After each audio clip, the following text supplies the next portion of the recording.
Good morning, afternoon or evening, wherever you are in the world, and welcome to The Back Row from What I Watched Tonight. My name is Matt Hudson, and this is Retrospectives. It's a show to discuss a favourite movie with someone who shares that same opinion.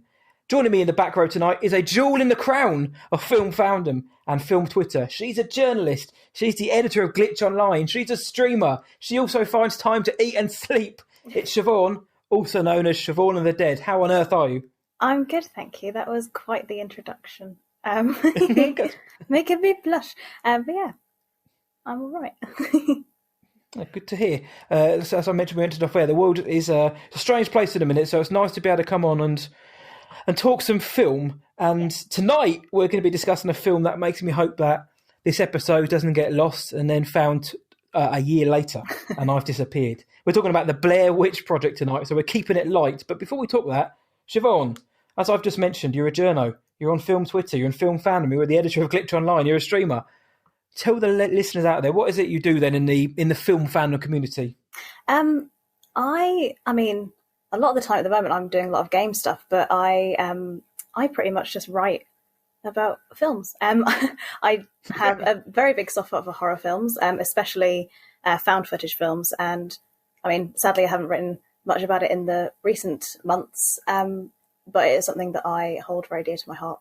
But yeah, I essentially just chat about stuff. I love talking positively about things. That's probably the main thing that I like to do. And yeah, that is pretty much it.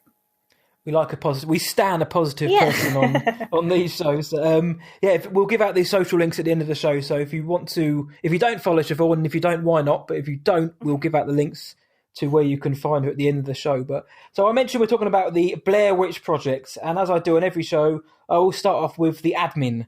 So the Blair Witch Project. Who's it directed by? It's directed by Daniel Myrick and Eduardo Sanchez.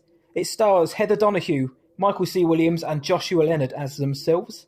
Premiered on January 25th, 1999 at Sundance, and later had a wider release on July the 14th, 1999. Get this, it was made for $60,000 in the end, and it grossed $248.6 million worldwide. And what's it about? It tells the fictional story of three student filmmakers who hike in the Black Hills near Burkittsville, Maryland in 1994 to film a documentary about a local legend known as the Blair Witch. The three disappeared, but their equipment and footage is discovered a year later.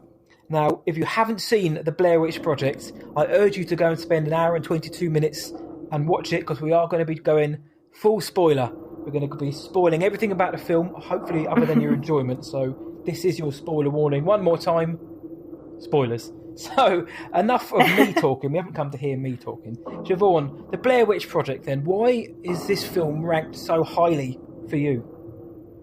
I mean, I think for me it was just such a game changer in the genre. I don't think many films have managed to kind of replicate that true found footage vibe of the Blair Witch Project, but also like how it became such a cultural phenomenon at the time. I mean, we now know that it's not real, but at the time the discourse surrounding it was incredible, and I don't think there will be anything quite like that again. But like also the way it was made, how the filmmakers wanted to make it feel as authentic as possible, like kind of questioning whether it is real or not. I think there have been a couple of times where found footage films have come close to it, like with Rec and the first Paranormal Activity film. But there's just something so special about the Blair Witch Project that I have such a soft spot for it. I love it so much. No, when did you first see this movie?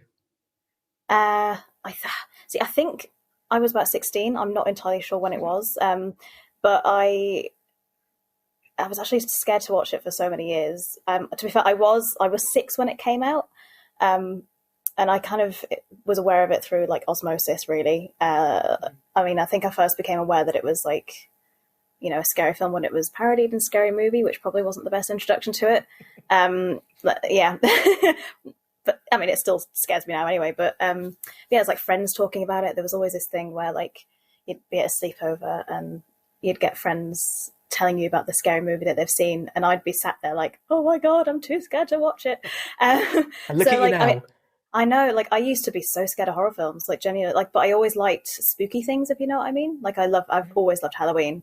But yeah, I finally built up the courage when I think I was 16. But I remember watching it literally in bed. It was probably about 1 o'clock in the morning. These are my teenage years when I just didn't, sleep on the weekends.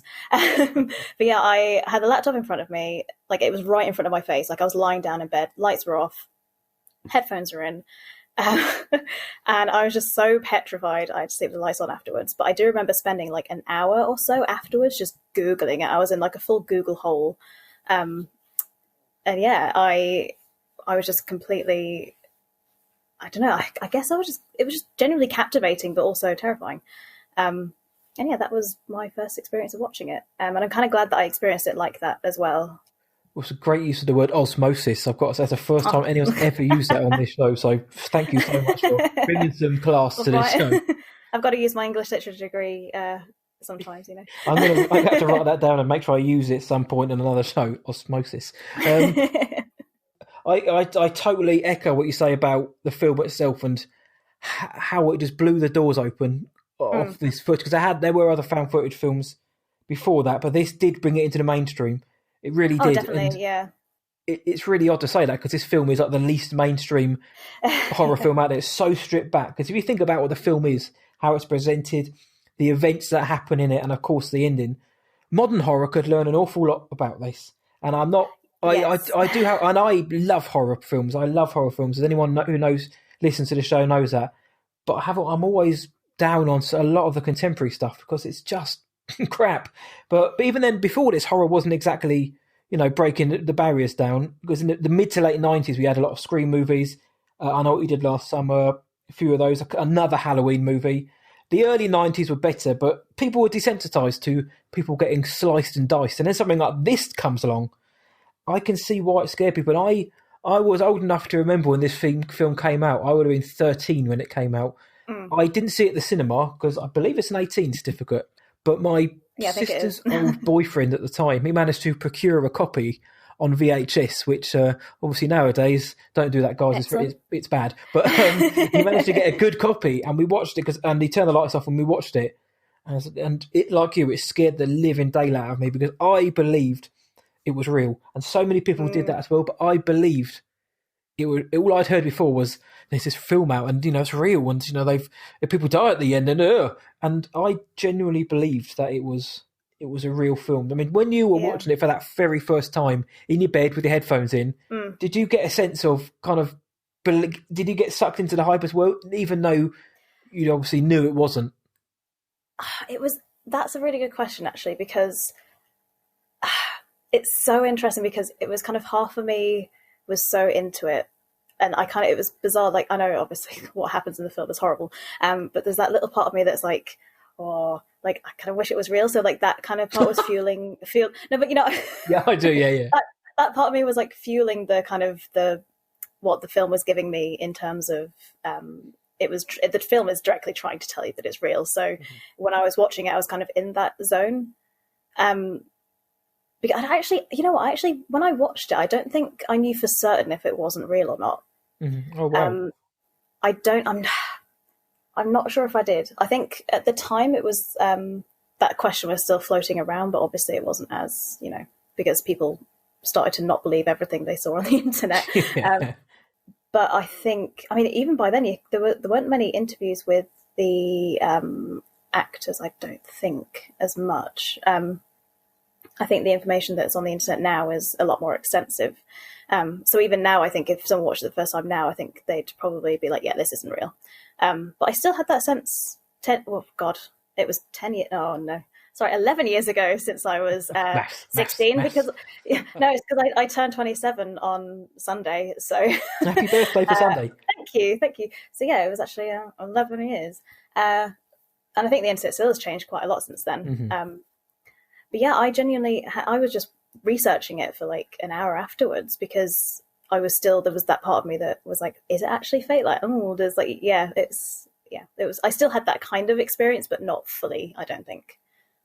No, you're right. The internet has moved on an awful lot, and I don't think you can get away with this kind of viral marketing now. I mean, Cloverfield did it quite well in 2006, but that never purported to be a real alien coming from outer space, whereas this was they marketed it as real, and I could see why people would have bought into it because the website itself is very realistic looking, and I remember checking it out back in the late 90s. But okay, so in terms of the film, then this is the bit I love.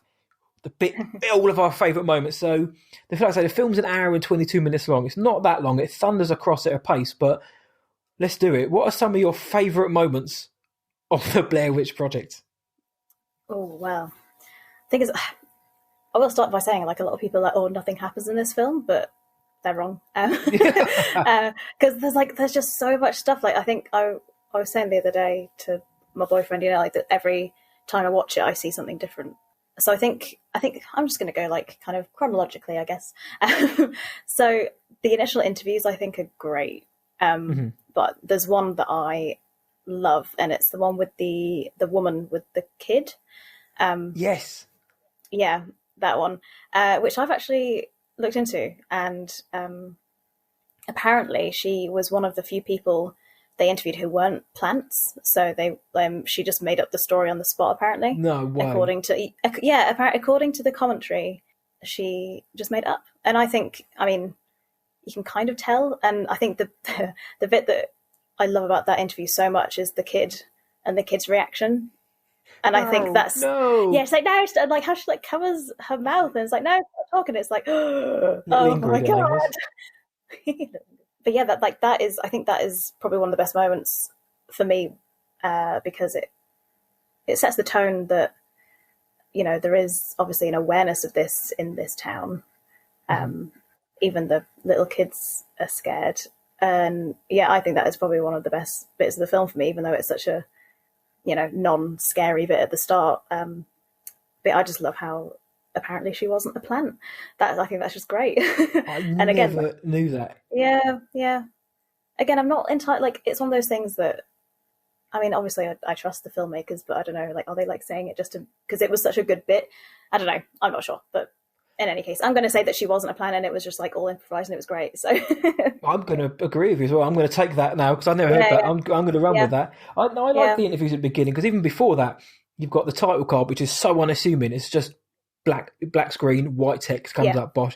And then Heather, she does a documentary. There's a high number of children buried in the cemetery from the 1940s. Okay, we're getting a bit of scene and setting the scene and a bit of atmosphere. Then the interviews, like you mentioned, the lady with little Ingrid who covers her mouth. You've got the old guy who mentions Rustin Parr and the kids disappeared in the 40s. Hold on, I'm sure I've just heard Heather mention that. And then obviously we find out more about Rustin Parr. We get the guy with the baseball cap who says that his grandmother would use the Blair Witch as like an urban legend to get the kids to go to sleep. He then says, like the crucial line of the film, says, "Oh well, he used to make one face the corner whilst the other was killed." Okay, I'm sure that won't come up again later. So those interviews are great at setting the initial scene, and I knew that some were plants, but I never knew that lady was a plant. So thank you for giving me something new already. Oh no, she wasn't. Wasn't a plant. Sorry. No, she wasn't a plant. Yeah, the other, like I think she was. All the others are, as far as I know, but she wasn't. So, but she was the best one. Yeah. What about Mary Brown, who's that kind of really sort of older looking older lady? I was getting onto her. She is a. I've been doing so much research. She was an intern.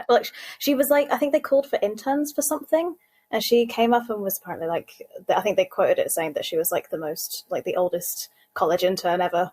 But like that trailer is like her actual house, because I was actually one of my favorite moments from it was actually a recent favorite moment from watching it the other day. I noticed that Mary Brown's gate, like, you know how like they open the gate and like it's a big point is made about the gate. And I actually focused on it this time for some reason. I don't know why. And it's like how it's made of sticks that are like kind of fastened together with like the kind of rough twine stuff that is the same stuff on the figures that you see later in the film. String. But apparently that was her house, and that's what, like I guess she's actress, the lady's house, that's what it looked like, and that's her gate. Like nothing was altered. There was no production design went on there, which is interesting. So I don't know if they like took inspiration from her gate to then make the twig figures. I don't know, but I think that's a really cool bit just because of that. This is awesome. I'm learning so much already just from this. Please carry on. Just teach me. Thing is, I was making I was just completely making a connection that I don't even know if it's there yet.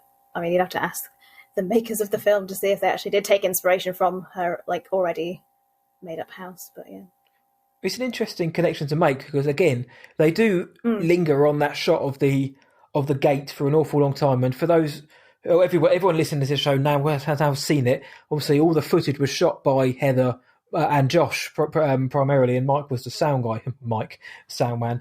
Whether they consciously made a point of it or not, it's in there, and it's an interesting connection to make. And Mary Brown was. I always thought when I was a kid, when I first saw this, I thought that she was going to be the witch, just because they made her up to look. How on earth do you say it? They made her up to look like she may live in the woods, basically. A little bit wild. Thank you very much. Yeah, I'm trying to think of polite words to say, but yeah, and the way she was describing the witch, I felt like a furry woman was watching me. It's like interesting way of putting it, but the way they put her in and purposely and kind of made her really shifty. I was like, you're going to come into it later, and she never does. But it's an interesting. Really interesting, actually. Yeah, that's just what when I rewatched it this week as well. Obviously, I knew that she had nothing to do with the outcome or the major plot of the film, but it still got me. I was like, she has a very specific look about her, and I can imagine that Sanchez and Myrick were kind of like, we even if we weren't interested, we'd need to get you in the film just for the visual, because obviously a lot of extras are cast on how they look and certain appearance, and I think the lady who played Mary Brown has a very unique aesthetic for this kind of film. Yeah, I mean, you don't know that she didn't have anything to do with it. Well, there you go. You don't know. Who was that at the end? Yeah, like it could have been Mary Brown. No. Yeah, it's a theory that. Yeah, that's the kind of theory that I came up with the other day. I mean, it's not a theory; it's more like a speculation. And I was like, oh, could it be? Could she have just been like following them around? Like she's just really good at stealth, you know? Yeah, I don't know, but I think that's one of the things that I always kind of think about, and it's actually one of the bits that kind of creeps me out more when I think about the film after I've watched it, is the kind of idea of, is it a supernatural force or is it someone messing with them, and which one is scarier? Because I don't know, because I think both of them are equally as like, oh my god, it could be a creepy person or a creepy ghost. And I think I think both of them are equally as scary prospects, because I mean, if I was in the woods and the just thought of someone else being there and you can't see them and they're just messing with you is just like, oh, no. Yeah. Yeah. He's supernatural or not, I don't want anyone following me when I'm trying to have a sleep in the woods. Just leave me alone. Let me eat my marshmallows. I'll save the actual end of the film. I'll leave that till later on in the conversation. But what you've just said there is so prevalent. It's so real as well. Was it a supernatural force? Was it a human? And that's what I love about this film, is the ambiguity of it. You just don't know what the hell is going on. And just like the actors who were thrown into this situation, every day, here's some notes of what we needed to do. Other than that, you're on your own. Follow these, markers to get where we needed to be. By the way, you're not being fed today. I mean, it's that kind of immersion into it really shows in their performances. And I love as an audience member not knowing what the bloody hell is going on. And I mean, day one, like I mentioned, if you're going to go by the days, day one was pretty. That's the setting the scene. Let's get to know these guys. Josh and Heather, we know, have got some kind of connection. Whereas Mike, I believe, is Josh's friend, and Heather's never met him. They do their interviews, and then they get hammered in the evening. And then day two is when they actually hike into the woods. Is that, I believe? Yeah. Yes, and they go to. They find out the story of the story of Coffin Rock and the desecration that happened there is that kind of takes up day two, and then the first night of the woods. That's when everything starts to slowly disintegrate. But I like the Coffin Rock story, and I love when a film like this adds like mythology to this like fictional lore. I mean, every film is fictional for the most part, but I love world building within films, and Coffin Rock was just the name of it scares me. Yeah, it's not particularly pleasant, is it? No, I think that's what nicer rocks to cut a rock or something. To sit on them Coffin Rock. Yeah. So they get the Coffin Rock, and then the first night, Josh says he hears noises. Apparently, it was definitely a cackle. If I'd heard a cackle, I would have shit in my pants, as Mike put. He's like so like chill about it, Josh. She's like, yeah, I heard a cackle. And I was going to say, like, oh. if Siobhan wakes up in the morning and hears a cackle in the middle of the night, you're just going to be like, hey, dude, I heard a cackle last night, but no biggie. Yeah, no, it's fine. Nothing to worry about. Perfectly okay. Perfectly normal. No, thanks. But I like how they sowed that seed. It was like the fact that he's so chill about it, to the point where they had a good night's sleep. He woke up. It was definitely a cackle, but they don't believe in it enough to actually worry about it. It's just kind of I heard something go bump in the night, but here we are. I love how they they underplay that scene. I mean, thinking about it again, like, it's funny that you, on the nights after that, from what I can remember, is that you don't hear a cackle again. Mm-mm. So I don't believe you do. I don't think you do, because I mean, a lot of it is the like the cracking, the kids. Yeah, honestly, like, it just gives me shivers. And Josh, the thing is with that, could Josh have just been, because obviously that they're doing a project called the Blair Witch Project, and witches are associated with cackling. So did he kind of make that up? Maybe just to kind of just to mess with them a little bit. I don't know. It's an interesting one to think about. Like, yeah, because did he hear a cackle, or is he just doing it to be, mess? Or did he think he heard a cackle when in reality it was, like you say, he's in a situation where he's camping in the woods at night, supposedly haunted. There's a witch apparently out there. Was his mind playing tricks on him? So maybe he did think he heard it. Again, ambiguous. I love it. Yeah, it's interesting. Like, he's just like, yeah, I heard a cackle, and Mike's just like, yeah, I'd heard that. Then Yeah. And I mean, day 2, that's the main thing for day 2. It's day 3, I think, is when the fecal matter starts hitting the fan. That's when the cracks start to really appear, I think. Yes, indeed. Like, everything just kind of starts to build and build. Well, I think it's sowing the seeds of the creepiness first of all, but also the kind of distrust that starts to build from the two guys towards Heather. Yeah. That's when you can really see it, kind of like the psychological aspect of it starting to kind of happen slowly. Yeah. There's something else about the two guys I'd like to mention later on, but that is, you're right, that's when this kind of distrust starts to appear. They're hiking to the cemetery, and I think it's Mike and Heather. They're like, we'll all look back and laugh heartily at this, and then they stumble across nests and piles of rocks and the stick figures, and Josh goes and kicks one over later on. So it's that kind of imagery, which now is, I hate this word, but it's iconic. It's it's that symbolism, which we all know is from the Blair Witch, but it's so powerful. I don't know what it is. There's something freaky about going into the woods, walking deep into the woods and seeing rock formations of things hanging from the tree. There's kind of like ritual voodoo kind of stuff, witchcraft. That frightens me more than if I knew there was someone following them with a big stabby knife. The fact that there's something in the woods just making these piles of rock, and that scares me more. Yeah, exactly.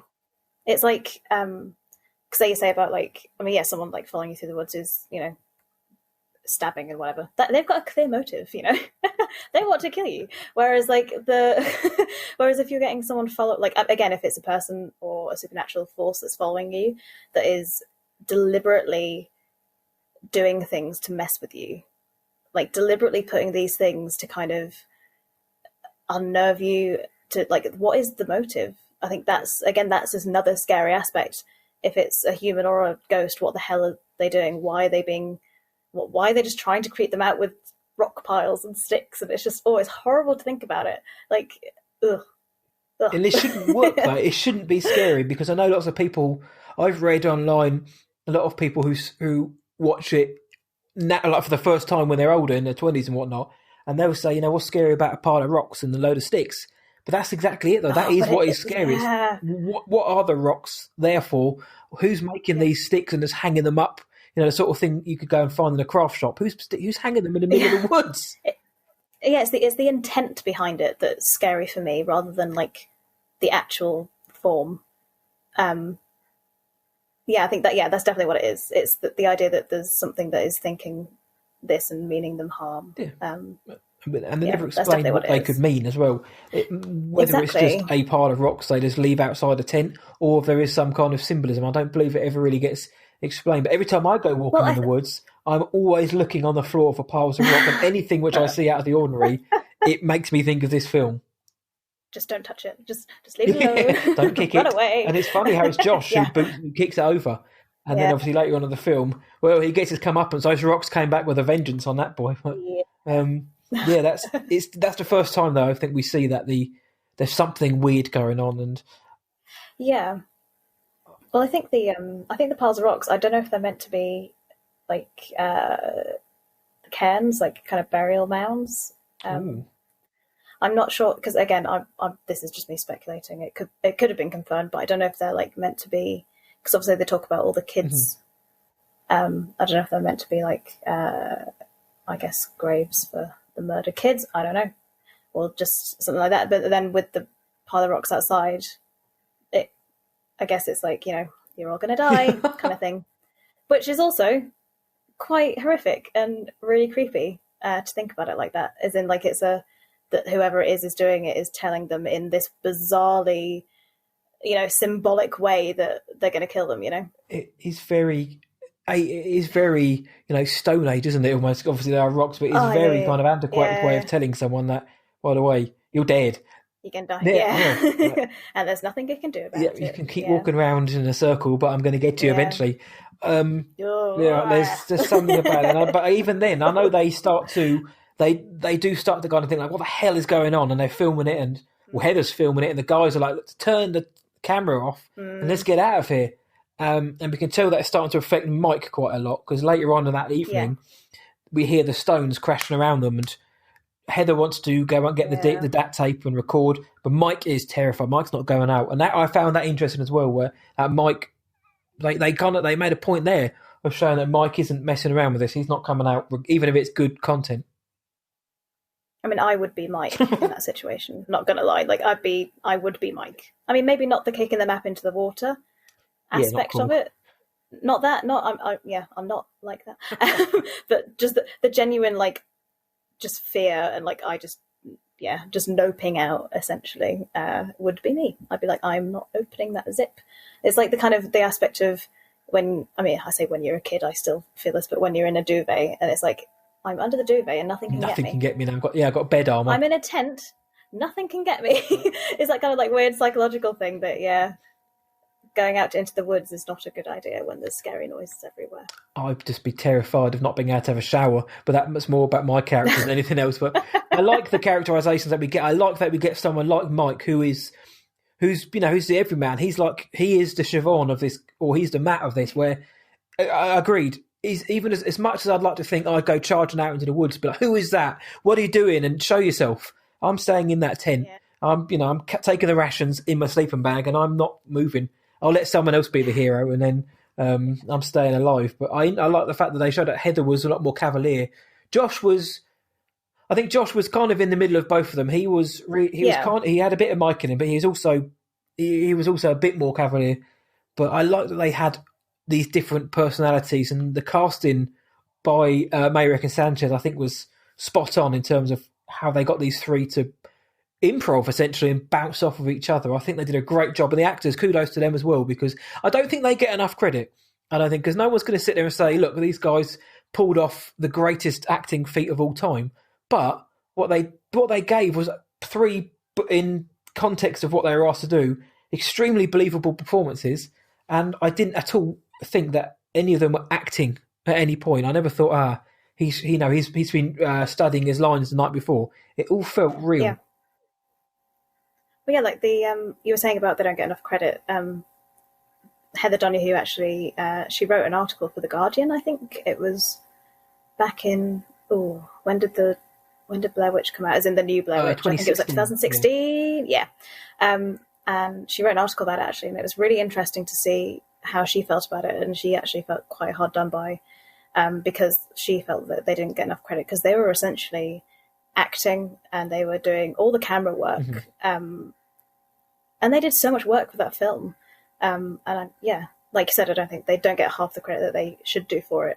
And it, not even with the acting, just with everything else that they were doing, What was I going to say? Just like, but yeah, that's pretty much just it. like the mental toll it took on these guys. It was Oh god, yeah. the physical side, the mental side, the technical side of actually having to create this film, whilst also staying in character, getting like a post-it note attached to your forehead every morning. That's what you're doing, by the way.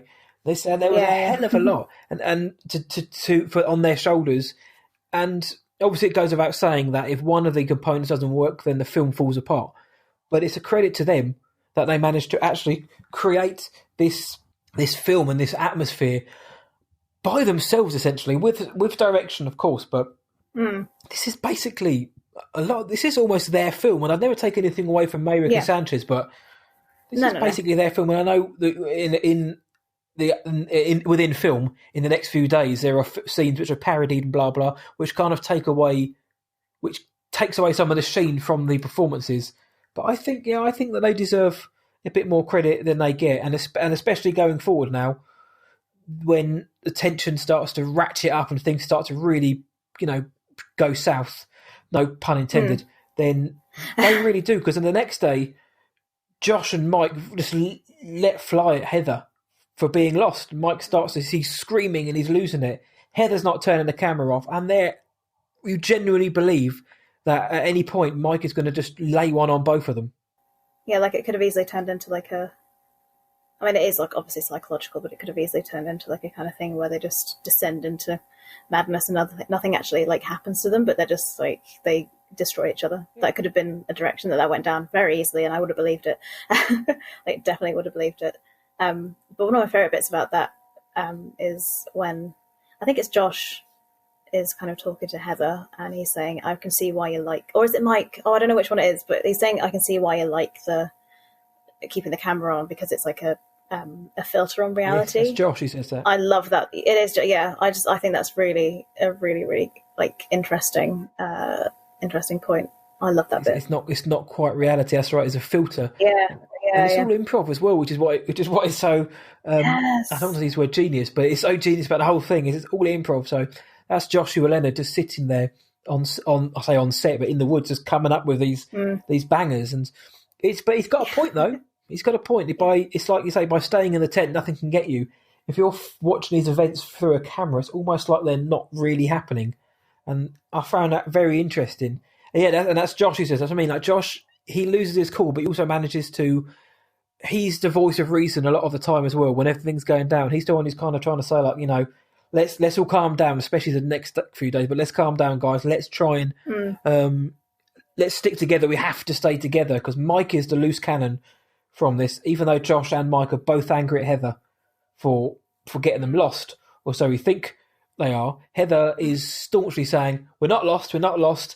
And then they end up butting heads. But when you watched it for the first time, what was your reaction to those scenes? Because I remember mine when the guys are saying to her, "We're lost," just admit it. She's like, "Nah, not lost. I'm not admitting anything. We're not lost. I'm right." What were you thinking about that? Did it wind you up at all? Could you see why they were getting angry? I think I was probably more annoyed with Mike than I was with Heather. And I think it's because I see a lot of myself in Heather, in the kind of I am quite stubborn sometimes, I will admit. And I think, I mean, I'm not gonna not to toot my own horn, but I'm really good at I've got a very good sense of direction. So, and it's questioned occasionally. So there's that element of no, I know what I'm doing, and don't question me. I can do it. And that kind of sense of I think she definitely has a sense of that she wants to prove herself. Yes. And I relate to that on so many levels. So I think I probably sympathise more with Heather, and was annoyed by the guys more so actually. Especially when Mike's behaviour as it goes on. That was the bit that I was like, "Are you kidding me? What an arsehole," kind of thing. I agree with that because I remember my first impression of it was just admit you've got them lost, please, because you could see that the guy, especially Mike, and that was the key thing as well. I was going to say is Mike is the one who's losing it. He is starting to lose his cool, and the one thing you don't want in a situation is to have someone, completely just lose their mind, lose their cool, and you never know what someone's going to be like when they're in that situation. I was kind of thinking, please just admit, or even just feign that you're okay. I got us lost. Let's all work it out together. And I was getting annoyed because I was like, please, because I can see that. And this is like 13-year-old me. Please, I can see that he's going to go mad here. And of course, she doesn't, because she believes that she hasn't. So again, like stubborn Siobhan says, Siobhan, she's standing her ground. Just don't. Yeah, when the boyfriend's not around, she'll admit she's stubborn. She's standing her ground in the face of these two angry guys. And 13-year-old me was thinking, please just admit it or say you're wrong or something. The age I am now, me, can see exactly why she didn't do that, because she doesn't believe she's got, or she knows she hasn't got them lost. And as we know, something's going on. So that's what I find interesting in hindsight. Yeah, I mean, I think with the I'm going into it too much, but the 2016 film, once you've seen that, I guess, and then going back to the original one, because obviously in that it's very much like, the whole forest is, messing with them and moving and all that lot. So I think they really kind of explore that more in that film. So I think going back to Blair Witch and her being so adamant that they're not lost is kind of reinforcing her believing it rather than, that's why she's not admitting it, because she has planned it out and, she really believes that they're not lost. No, they're following the compass. She actually probably, she's prepared. It's just that something in the forest is messing with everything, which is quite interesting. It's unnerving to think, because she plotted out the point. We started here, we went to Coffin Rock, we went to the cemetery, and this is the quickest way back. So she's planned it out. And hindsight, watching the 2016 version, you can apply the laws of that to retcon the events in this film, and they work actually, which doesn't always happen. But the events in that film, which I'm sure we'll mention later on, but the events, the overriding idea that something in the forest is malevolent and it's warping time and them reality. Then that works here, because she's adamant, Heather, that she has not got them lost. They follow the same path the whole time. They're not lost, and it's the next day actually when that really comes into it. But that evening we get more rustling and more snapping noises, and they say whatever it is isn't scared by our yelling. But what I find interesting about this, by the time we get to this night, so we're only like half an hour in.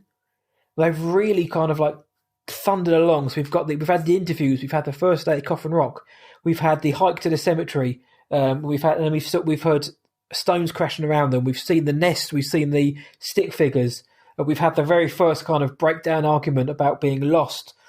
We're only kind of half an hour or so into it, and I was like, "Is that only half an hour into the film?" Yeah, I made a note. I was like, when I was watching, I was like, "Oh my how far into this are we?" And it was just about 30 minutes. I was like, bloody hell. Because I obviously know what's coming, everything what's coming later. Like, wow, we've got 40 more minutes of this. And it's like, Jesus, I can remember why young me was so shit scared, because I was like, watching it, and I had so much more to come, which I wasn't aware of. But oh God. But that was half an hour in. And it's the next day when this is it now. This is the turning point. This is the midpoint where the film changes. The rocks appear outside the tent. And that's the first thing that happens before we get to the map. The rock piles appear outside the tent. And how many rock piles are there? Siobhan, there are 3. What on earth could that mean, eh? Well, with my theory, I think it's right. I'm going to say that's like the best theory that I've got. I'm sure many people have made that before. But that's when it turns into becoming like a film about them being lost in the woods to a more sinister thing. That's like it's literally like a switch has been turned on, and they're like, oh God, this is hitting another level of like kind of creepiness. Because I guess it's like the panic that kind of builds up of them being lost is kind of like, that still is quite a fearful thing. It's like quite claustrophobic, like the idea that you can't get out of somewhere. But like pairing that with the kind of element of a threat, I guess, is where it really starts to heat up, I think. No, but then mentally they're just sliding into a descent of doom. And people watching it for the first time, if you remember the title card, That was fairly ominous in what it said. Three student filmmakers disappeared in the woods while shooting a documentary. A year later, their footage was found. Okay, they're not coming back, clearly. This is the moment where you start to think, oh no, how is this going to play out now? They disappeared. How do they disappear? Because we know they're not coming back. We know that something's going to happen to them. But what? And then you see the 3 rock piles appear outside of 10, and that's when you're thinking, oh shit, here we go. No. Josh is done with this. Josh is completely had it.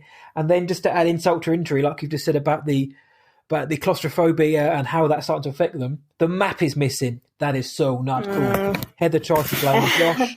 Josh tries to be the mediator. Everything seems to be okay. Heather brings it up again, and the guys are laughing at her about her shoes. But then we get the big revelation, the thing that kicks everything off, and that's with Mike. He got a little bit kicky with the map, didn't he? Yes, he did indeed. Kicked it into the creek. Just a little bit. That was actually improvised. Like they told him to be like, just get rid of the map, and he was like, yeah, kicked into the creek, which I think is really cool because it's like there's that element of when you're fed up. Well, it's like a classic kind of trope of when someone's fed up, they like kick the floor and just do that kind of whole. And it's like, yeah, it's a really, because you can like see him because he like acts it out as well, and it's really, you can just see him doing it. Like obviously, you don't see him doing it, but you can imagine it really well, I think. Yeah, and the way he's saying it as well, the way his voice almost goes up a few octaves, where you can tell it's a guy who's just mentally and I think physically and mentally exhausted. The way he's just broken at that point. That's it. The perfect way of saying it. He's just a broken mad man. Yeah. And why on earth would you kick the map into the creek? He said it was useless. He couldn't even read the bloody thing. They ascertained that earlier on. He couldn't read the map. Heather and Josh could, and of course Josh and Heather go mad at him. The two guys fight. Everyone fights, and yeah, that was. I think that's one of the scariest scenes of the film for me. Not because you watch and you're like, oh, I'm terrified, but the idea that the situation they're in could make somebody take your only source of direction to get out and kick it in the creek in the pitch black. Because the idea that you could be in that horrible situation and somebody basically closes the door and puts the nail in it, I found that really quite scary rewatching it, like how it affected them. Again, another theory. I'm just going to whack it out there. Yes. Did Mike do it intentionally? Was he made to do it by the supernatural force? Could the Blair Witch have made him kick it into the creek? We'll never know. But like, again, like I think this is probably coming from the sequel again. Because I think that film definitely leaned very like heavily on the supernatural element. Yeah, it's one of those things.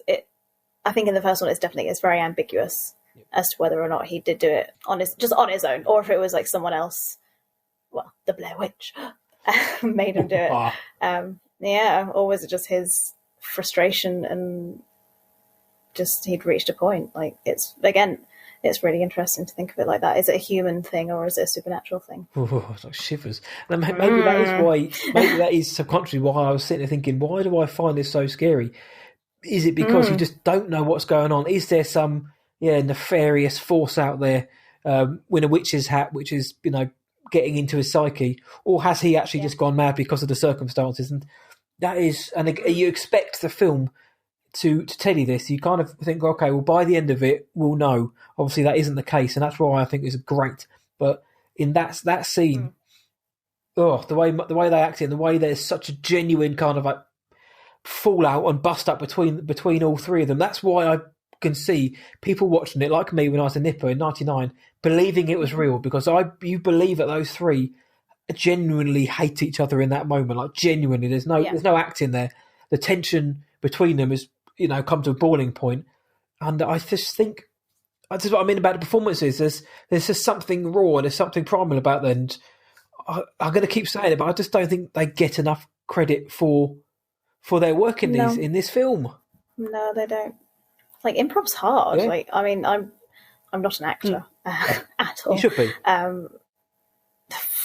I wanted to be an actor for like when I was, how old was I? Like 10.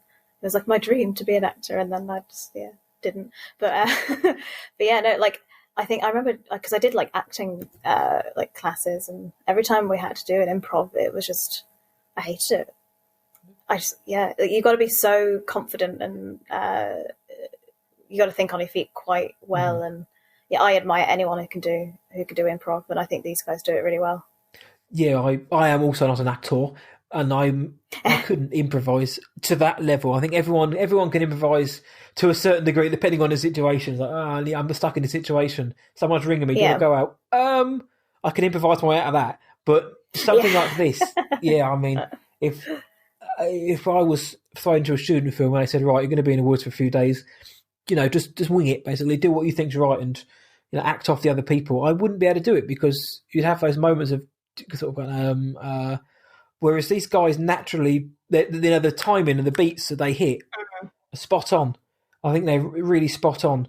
And then later Mike's screaming, help us later on, because they find more of the iconic stick figures. Yeah. Heather finally admits that they're lost because they come past a creek. And that also scared the hell out of me because they were like, this is the same log we crossed. And I was like, oh my God, they've gone around in a circle. How do you go around in a circle? What's going on? Well, that also scared me. And the 2016 gives answers to that. But if you haven't seen that, I still think it's just as scary. Oh, yeah, definitely. Like, it's the bit where I think the bit that I love most about that is when the guys are like shouting, it's like, it's the same log. And then Heather, you can just hear her quietly being like, it's not the same log. It's not the same log. It's not the same log.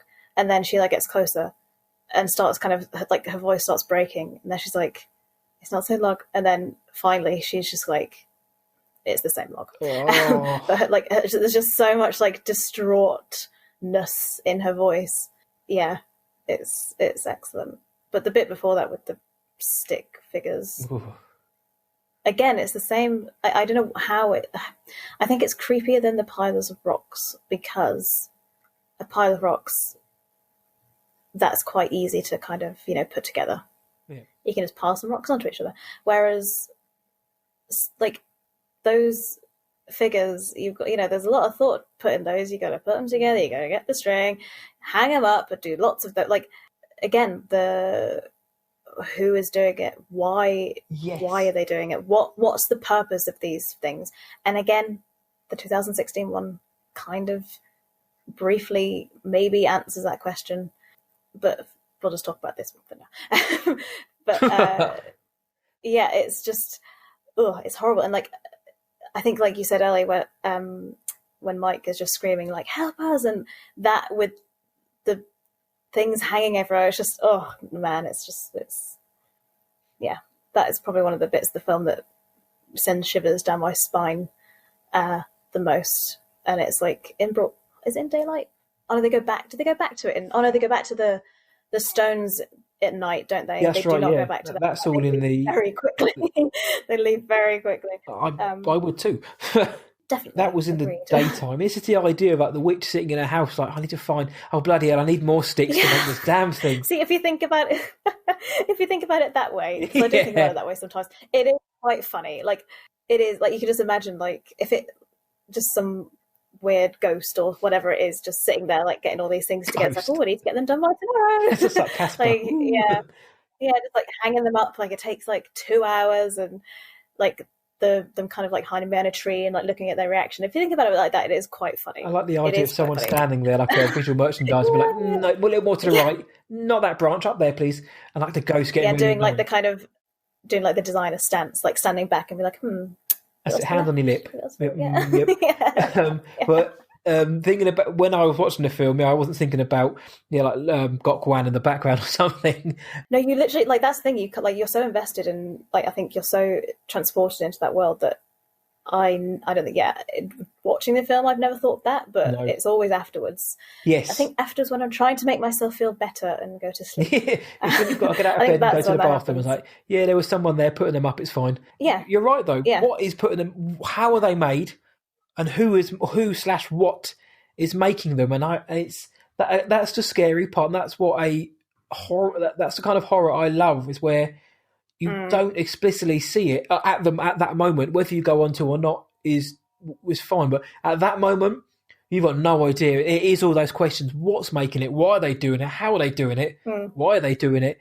And it's Oh, and you can, oh mate, can you just imagine hiking through the woods? You've got your beanie hat on, you've got your big stick to hike along with. You come over the hill, and then you see a line of those hanging from the trees.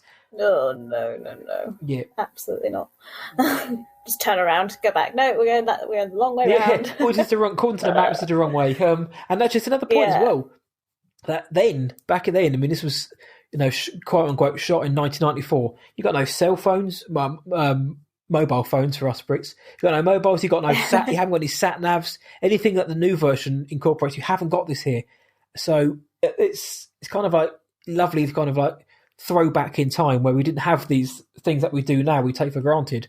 It was just orientation skills and a map and a compass, and that is also why I find it scary, because so many films nowadays are ruined, or they have to explain why they can't use technology. Like, why don't you just pick up your phone and ring someone, or why don't you use the flashlight on your phone? Because everyone's got them, and a lot of horror films tie themselves up in knots nowadays to try and eliminate the need for technology, whereas something like this was pure. You didn't need to, and that's why it works as well, kind of like a microcosm of its time.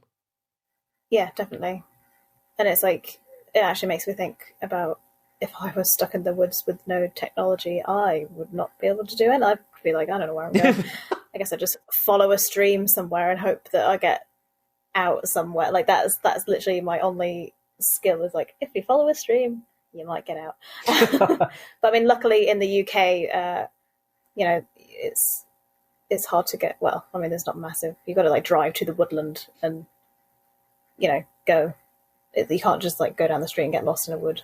No, well, they keep saying it. Heather keeps saying you can't get lost in America. Yeah, she and does. I'm thinking, you probably can, 'cause it's quite big. Yeah, I always think that line's really strange, actually. I think it's really interesting because like I always think about Without a Paddle. It's the comedy, the one with Seth Green in it. And like sorry, I don't know how that just came out of my brain somewhere. But like, I always think back to that one. I'm like, they're like hiking in this massive, vast woodland, and they get lost. Like, you can very easily get lost, like, in America. I don't know what she was on about. But I guess she was like just trying to like convince us. Like, no, you can't get lost in America. It's fine. Yeah, that good old American mentality that nothing, you can't, nothing in American land that are free. We can, even the country can't trap us. Turns out it can, Heather. And follow the stream. That's what they say. Follow the stream, and you'll find some sort of civilization. Just don't follow the rock poles or those stick figures. Maybe run away from those. And that night, that they've Mike's kicked the rock into the creek. They have a fight. They find the voodoo shit hanging from the trees. And then, that evening, is one of the most scariest things of the entire film, or of any horror film. It's when they're in their tent. Yeah. And I'm sure you remember the scene. The whispers, the hooting, the kids laughing outside the tent. Oh. Not pleasant. That's what I think. I always say that everyone should watch it for the first time, either with like an impeccable sound system or with your headphones in. Because I think I've watched it a couple of times where I've just watched it with we don't have a good sound system. We've only got like the speakers from the TV. I've watched it a couple of times where you really have to like bump the volume up to actually hear everything that's going on. And I think if you don't watch it like that, then you're going to miss so much of the actual scariness of it. Because some of the sounds are so subtle, and they build and build and build. And I remember I did an essay. I was writing about Paranormal Activity and Blair Witch Project, and actually I was talking about the sound, and I had to watch both of those films over and over again with headphones in, and it just... and they never got less scary. Paranormal Activity That's the funny thing. The shit out of me the first time I saw it, and I have no embarrassment in saying that. Oh, I love Paranormal Activity. Yeah. Oh God, I could do a whole other episode with you about Paranormal Activity. I love it.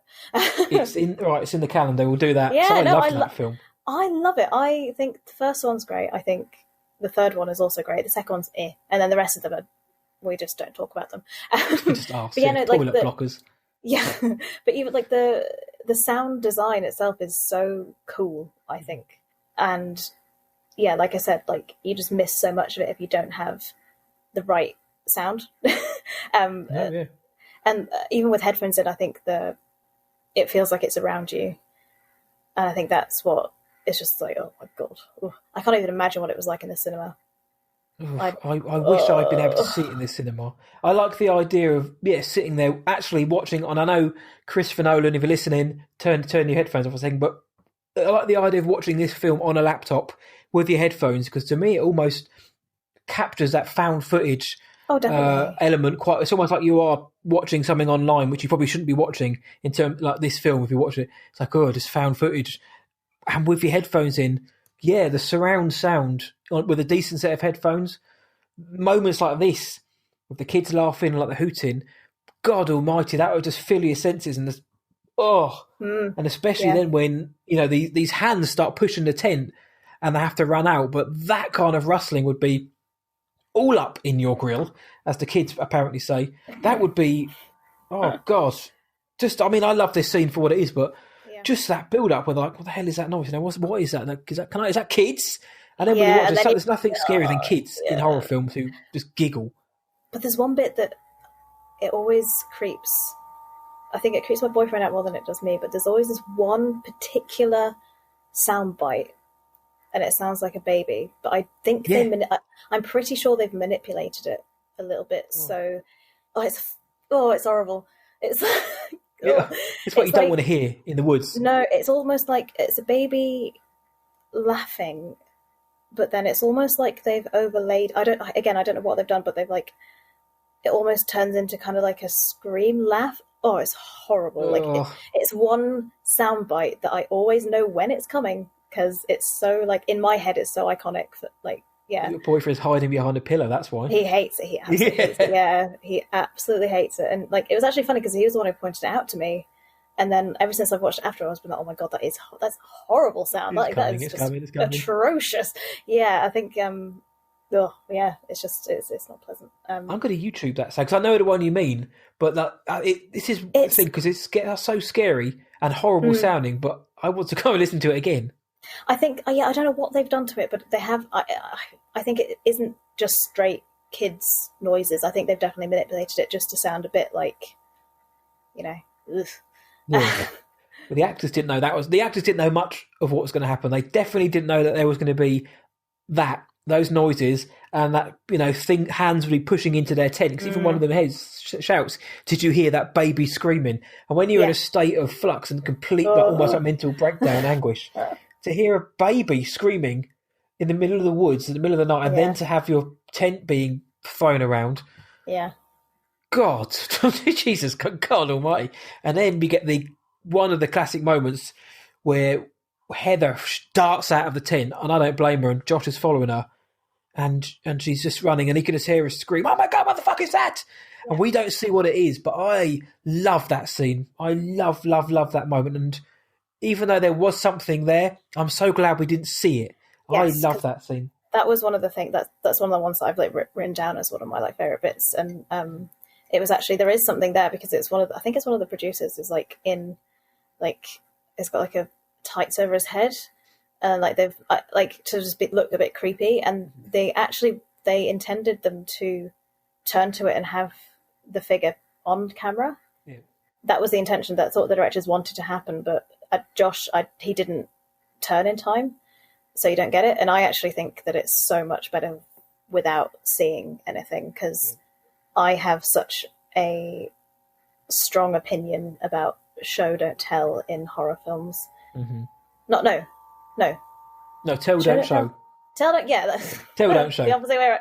Yeah, so yes, that's what I mean. Yeah, so so if that had happened, I don't know, there's just something about it that I'm like, I don't want to see that there's something there. Like, I like the idea that it could just be nothing. Like, I think that's great. That's what scares me the most, is not seeing it.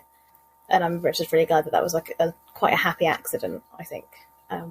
Again, kudos to the actors, because if they hadn't made that mistake, it would have been a completely different scene. And I think that's really cool. And again, it just shows how unique the making of the film was, because they were relying on the actors to kind of film everything as well. So it kind of made it, I think, just more organic for it. It changes the entire complexity of the film if you see something in that moment, because what happens later on, you've kind of got, even if it's like a blurry visual, you've got something in your head. But the fact that she's like, what on earth, what the hell is that? But we don't see what it is, and we don't know if the other guys see what it is. We've said it before, the ambiguity, that word again, but in that moment, we don't know if she has seen anything. Is it her mind playing tricks on that? Is there something there? That's why I totally agree with you that the tell don't show works. In some films the show works. In this film, tell.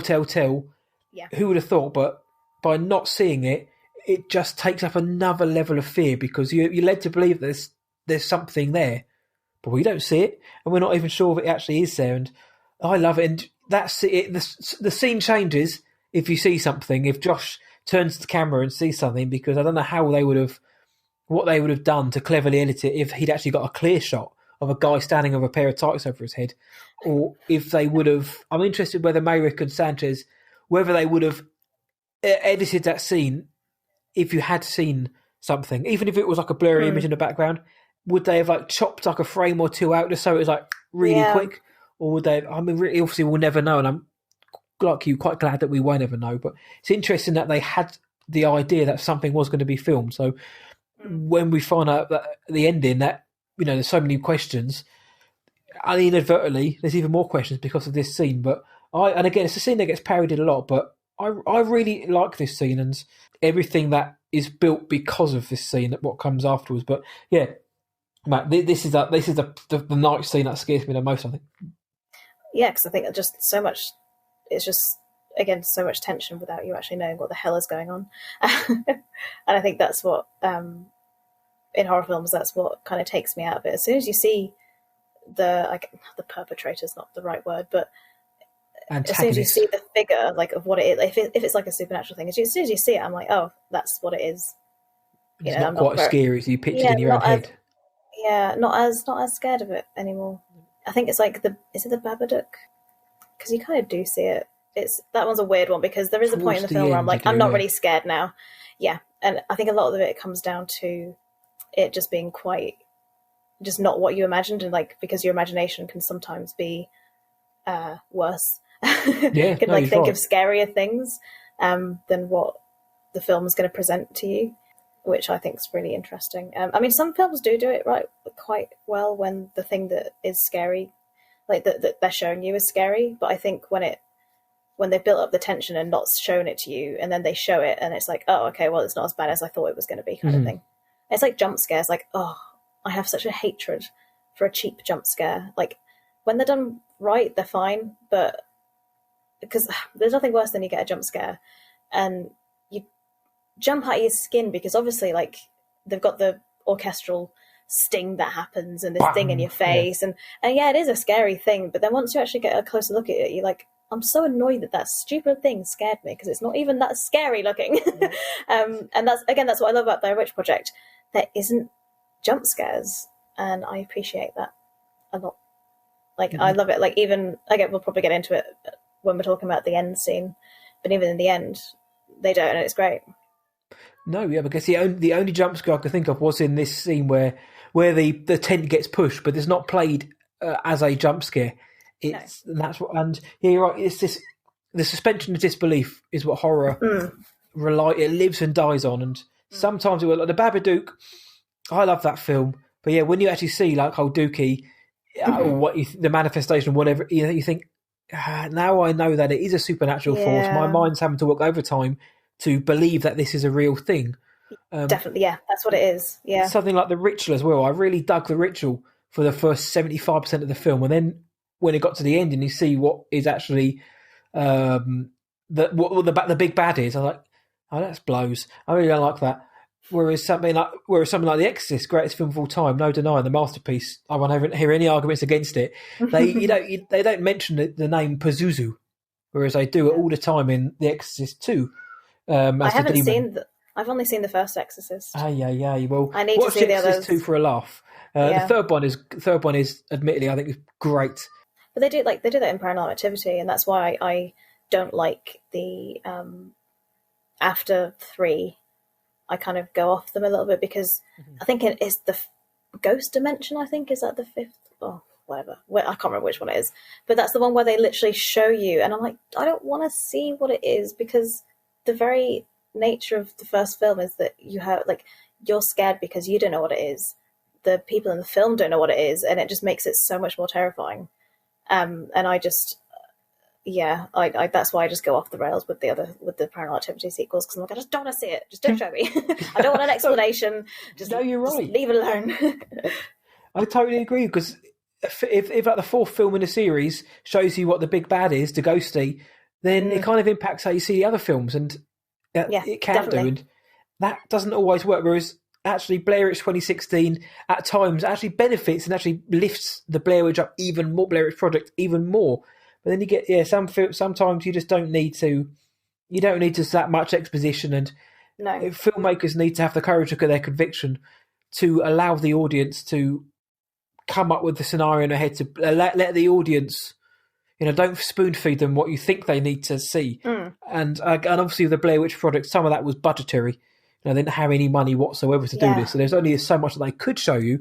But it is a masterclass in how actually to do the tell, don't show, and build up that suspense with nothing but a camera, some actors, some babies screaming in the woods, shouting, "Oh my god, what the fuck is that?" And then not seeing what it was. And whereas other films like The Conjuring, when they meant The Conjuring 2, when they mentioned like Valak and all that, it's like, come on. And The Nun, there's so many different rules for what the nun can and can't do. The Nun is so bad. Just The Nun as the film is just a terrible film. However, The Conjuring 2 terrified me slightly. Did it? I don't know if that's my my Catholic background. I'm not religious anymore, but I grew up Catholic. So there's still that kind of element of, oh my god, is this real kind of thing, even though I know that it isn't. But yeah, the religious stuff creeps me out because of that, because of like my background in that.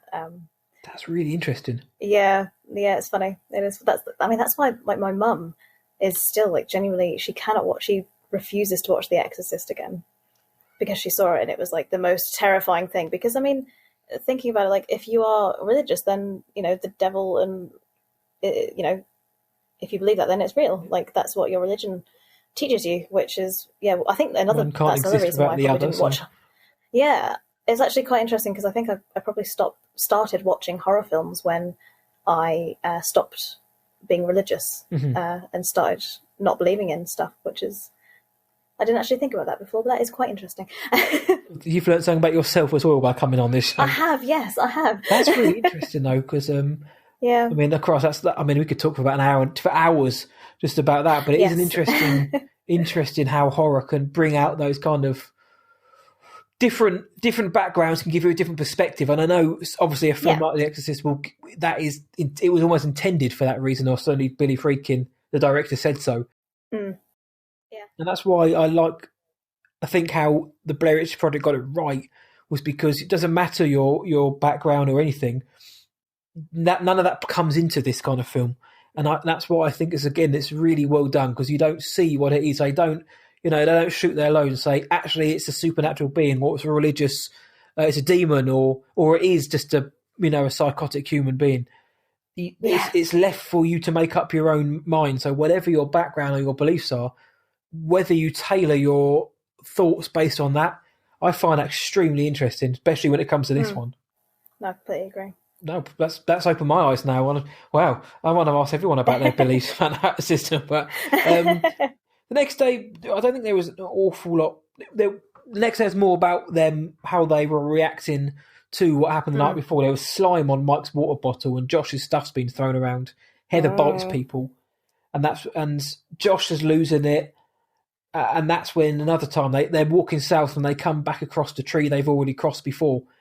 So they've gone round in a circle again, just by going south. And the main thing I took from this day is Josh filming Heather. Heather's now having an utter breakdown. She's having an emotional break, and Josh is filming her, like the camera in her face. I want to make movies, Heather. I want to make movies. Here's your motivation. We're lost in the woods. We've got no food. Something's chased us. Blah blah.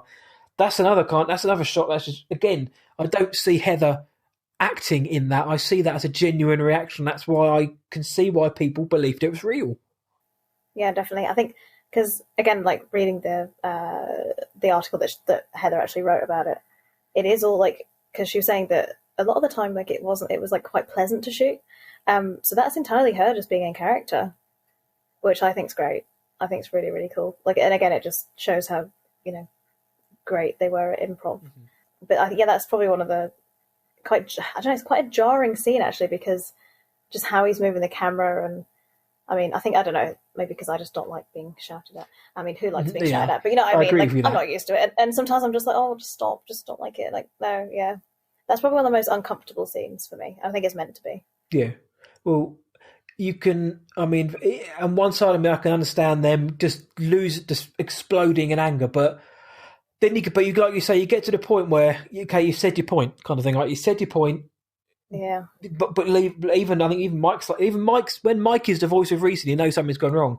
He's kind of like Yeah. leave her, no, leave it. I think he even says Yeah. you've made your point. Fine, if you Yeah. want to shout at Yeah, he someone, does. get it right. Whatever. I don't agree with it, but if that's what you feel like you have to do, whatever. But putting the camera in someone's face and giving a list, reeling off a list of motivations as to why we should be making this film, and basically all of them relate to what she has apparently done wrong. And even when she starts to cry and he stops, he then goes back again. And I mean, the line was crossed a long time before that in terms of when he should have stopped. But yeah, it becomes very uncomfortable very quickly because so you kind of put yourself in that position. You're not being shouted at, but No. you can see that he's said his point very quickly. There's no need to Yeah. keep chipping away. And what it does do though, is it also means that every character now has had their quote unquote moment. Mike's lost it at one Yes. point, Yeah. Josh has lost it, and now Heather's lost it, but hers is because of the situation, also because Josh is just being an absolute bastard. Yeah. Yes. To put it lightly, yeah. Yes, for want of a better Definitely. phrase. And Yeah. then that evening they just talk about cheeseburgers and having mum's mashed potatoes and a Yeah. piece of arse. It's like, nice one, Mike, thanks. Could have done without that image. And then day six. Day six is the day where Josh goes missing. What did you think about that when you saw it? It was definitely like a, oh shit, like, oh no. It is a good way of Like, putting it. yeah, because it's like, how did he go missing? I mean, how did he go missing without them feeling him moving, like hearing him? I mean, they've woken up from these sounds for the past few nights. How did they not hear him getting up and out of the tent? Like, because surely they'd like make a point of, if they were like, if he needed the loo or something, and he'd be like telling them, I'm going to the loo, but no, like, it just feels like he got up and they just had no idea when he did or what happened. And it's the idea of, he obviously got like taken, just the idea of being either taken by something, or again there's the idea of, I guess, possession potentially. There's just so many possibilities that I find very creepy. And yeah, like, also, why? I mean, I know he kicked over it. Well, I feel like he didn't kick over the stone intentionally. I feel that was an accident. Which is like, I guess that was why he got taken. Again, it's not like set in stone as set in stone. Pun. Yeah. It's not set in stone as to why it's him. And again, that's just like, oh god. And again, the fact that there's, I think I mentioned this a couple of times, but the idea that there's an intelligent being behind this, and it's almost kind of messing with them, trying to get them one by one to with the end goal is to, I guess, kill them. And why they just taking so long about it, it's like they want them to be scared, which again is a scary thing in itself. And why do they want to kill them? There's that question as well. I mean, these kids have only come to shoot a film, and yeah, you're right. How did he? It's the not knowing. How did he get out without anyone knowing? It wasn't like he's a small guy. He's about 6'3". He's a tall guy. Exactly. Yeah, yeah. And sure, just opening the zip, a gust of wind would have woken me up because it's cold. Yeah. And of course, they're screaming, Josh, Josh. The first time they start really screaming his name. That was another moment which is really, really quite terrifying. I get he says that it's not now. We're not getting stones. We're not getting hanging sticky figures. We're not even getting the sound of kids or people pushing your tent. We're getting people going missing. To the point where nobody knows what's going on. Were Heather and Mike under some kind of spell so they couldn't wake up? Because why aren't they? Why don't you hear this? And that's a good. I like that. It's a spell. I hadn't thought about that. And it's oh god, it's stuff like this. It's so simple.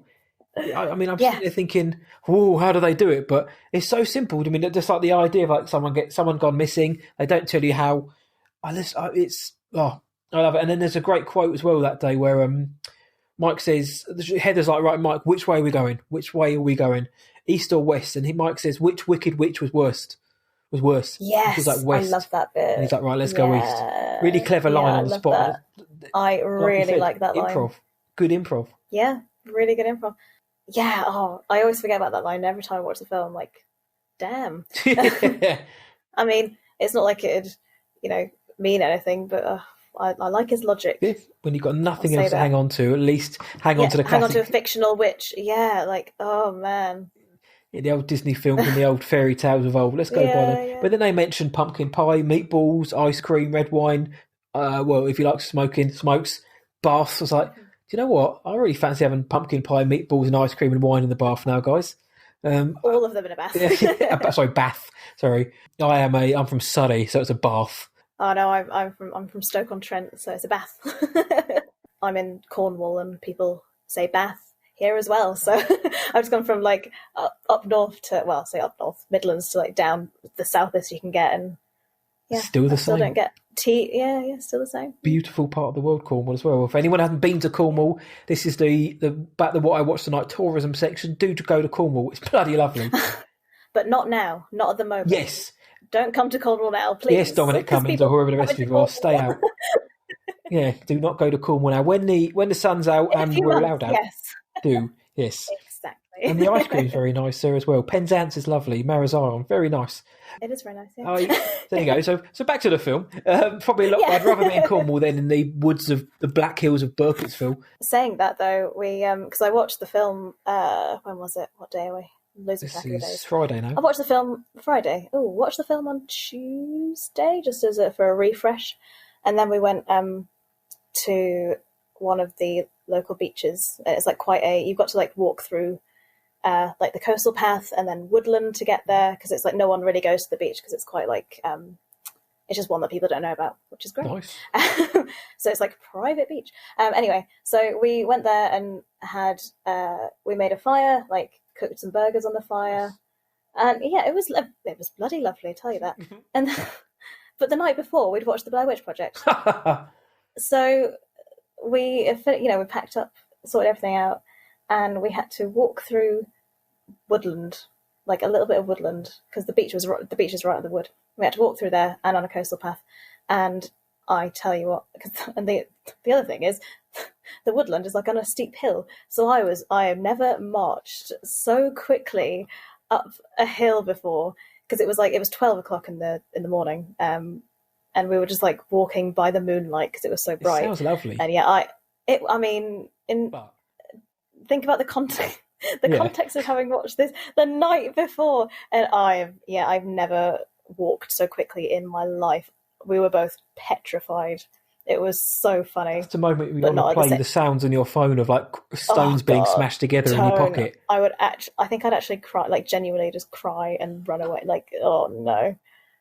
Oh yeah, but it was just really funny. We were like, that was such a bad idea. We had like a lovely evening, and then just like, we need to run back to the car. And it was like the idea of like having to run back to a car.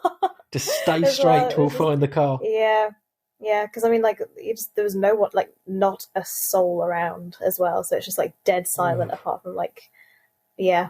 So that was fun. And that's how much it affects me. Like, I don't think I could ever go camping in the woods ever again. Remind me to never go on a moonlight trip in Cornwall after watching the Blair Witch Project. I went straight to bed after rewatching it the other night. Do not recommend. No.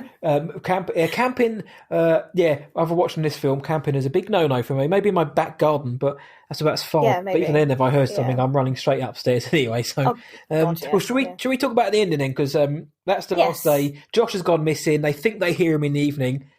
And then the next day, so the last day is where, this is it now.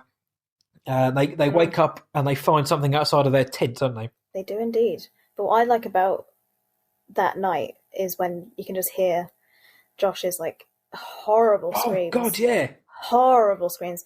And this is probably one of my favourite bits of it. And again, I kind of got more. It's interesting because I didn't really think about this before until I watched it the other day. But when I think it's either Mike or Heather, I don't know who it is, because they're like, tell you where, like tell us where you are, Josh, and all this lot, and he just keeps screaming, and then before it cuts, one of them says if it was him, he would tell us where he is. Yes, I think that was Mike who said that. Is it Mike? Yeah. And then the next night, this creeps me out so much. And then the next night, he starts screaming. He's like, "I'm over here! Like, come get me! Follow I'm my over here! voice. Help!" It's like, yeah, and it's the idea. This is what creeps me out the most. It's the idea that something was in that tent and could hear, because Mike said that like very quietly, that there's something in there that can hear them say that, and then act upon that, and then the next night use that against them. Oh. But he's not just screaming, is he, Josh? He sounds like he's having his teeth pulled out as well. Indeed. He genuinely does, because it's like agonising scream. Yeah. And what gets me as well, when you can hear that, they're in the tent, and Mike just tells Heather, go look for him. Like, Mike, get off your arse and look for him yourself. Like, Heather, go look for him. And then he says, that was Josh, he would have told us. But those screams, because you don't know at the time, but it does sound like the screams of someone who's being tortured or punished or worse, if there is something worse than torture other than death. But it's not a nice scream. And then the next morning we get his sticks tied together with a piece of his shirt, and inside his teeth, he's like literally bloody teeth. And there's so many people who are like, oh, it's his ear or it's his nose. No, it's definitely teeth. Creepier. Oh god, teeth is 100% creepier. Like bloody and gummy as well. And Heather, I don't believe, but I don't recall ever Heather actually telling Mike that, because she sees it. She doesn't know. Yeah, she doesn't tell him, so he's unaware of this. She because she kind of goes. I think she picks it up and takes it to like another area, and then looks at it, and then just like throws it away, and then he's like, "You're right," and she's like, "Yeah, I'm just put my gloves back on," and I didn't see any teeth in the rag. What are you on about? Yeah, it's like no, nothing happened. It's fine. Because she's like washing the blood off her hands in the creek. But she just completely doesn't say anything, which is I don't even know what I'd do in that situation. I mean, I can see why she wouldn't, because just imagine how Mike would react to that. Oh but God, at the same time. But then again, you don't know though, do you? It's easy for me to say at the same time. Should everyone be open and honest with each other in this life or death situation? Because hopefully, I touch wood, never find myself in it. But you don't know. But having seen how Mike was. He's probably he's probably on a need to know basis, and by the way, those screams you heard, that was Josh having most of his incisors pulled out. Here's the evidence, and his hair was in there as well. But then you get you can kind of see why she didn't when she is doing the recording, because you then get the idea that she knows. I think one of the bits of the film that creates it the most is when she says, we're being hunted. And I think when she sees the teeth and stuff, I guess she just knows what's happening. She has come to the conclusion that they're going to die, and she voices that in that whole scene. So she, I guess, in her head, she was like, you know what, we're going to die anyway. What's the point of making him more scared? And I love that whole end scene. It's quite chilling, just the idea that she's like, yeah, we're going to die. Something's hunting us. Don't know what it is. It's terrifying. Yeah. And again, that's another thing, because how zoomed in it is. That again, that was a complete accident. Yes, it was actually like meant to be all zoomed out. But again, I think that adds so much to the scene, because it's just so close and personal. I mean, and if you were scared, you would just want it. You wouldn't really be thinking about, have I got the angle right on this? Yeah, the composition. Right. I think that's a really a great happy accident. It just, and even though it's been parodied by, I literally just don't think about it at all, because I think it's still so powerful. It is. It's a parodied scene, the one that, say, Scary Movie. If you've watched that before, this probably ruins it for you. The apology scene. I did actually watch Scary Movie before this, but I just didn't think about it because, again, I think I said earlier, I just get so sucked into the Blair Witch Project, because it's the tension just sucks me right in, and I'm just there. It's probably good that you can immerse yourself after watching something like that, because the apology scene, you're right, it's basically it's a goodbye, isn't it? It's like I'm going. It's that realization. It's not even realization; it's the acceptance. I'm going to die. Imagine having to get your phone out and be like, right, I'm in a situation now. I am going to die within the next, I don't know how many hours. Whatever Mike says is my fault. I'm hungry, I'm cold, we're hunted. I'm going to die out here. It's like, wow. Yeah. And then after that, you hear someone shouting for help, which you assume is Josh. But imagine having to record yourself saying, and that's why I think that scene is powerful. Yes, people joke and mock it for, oh look, you can see like, snot coming out of her nose. But it's so visceral, it's real, though, though, isn't it? Yeah. Like I think because it was such a different type of horror film to what people were used to, like you said at the start, I think people would, take that and I guess, make fun of it. But I just think it's equally as, it just really actually kind of reinforces what that scene is about, like in the terror. Like, I mean, she doesn't care if she's got snot out her nose. Like, why would you? Like, why would you? Exactly. Yeah. And that's why I think the scene works so well, because it isn't a case of, is your hair and makeup perfectly done? Is it framed correctly and all that kind of stuff, which you see so often. It is, what you see is what you get. This is someone's accepting they're about to die. They're being pushed past the edge of what they thought their limits were, the limitations were, and this is where they're at. And it's, like you say, it's visceral, it's raw, it is what it is. That's why it works for me. And that's why it works for me. Yes, the parody is funny, but when you watch it in this sense, it works, because straight away after that you hear Josh, please follow my voice, and then they find the house. Now, if you find a house in the woods, Siobhan, if you're doing your midnight trek in the Cornish woods and you see a house, you going in? No. No, good. I'm glad to hear. Not. But they do, and they go inside, and this is it now. This is the denouement. This is the end. I guess they have to go in a house because they think that's where Josh is being held logically, But God, they did such a great job of finding a house that looked horrifying, and then the interior of it was just like nightmarish. But I don't get, like, I think my main thing with that scene, I'm like, why? Like, obviously, they're trying to find Josh, but there's so much, I guess, evidence to suggest that it's not him. And that's what it's like, why are you going in there? Like, just don't go in. Like, but what would you do in the? What else would you do? I suppose, because you can't get out. What else they got to do?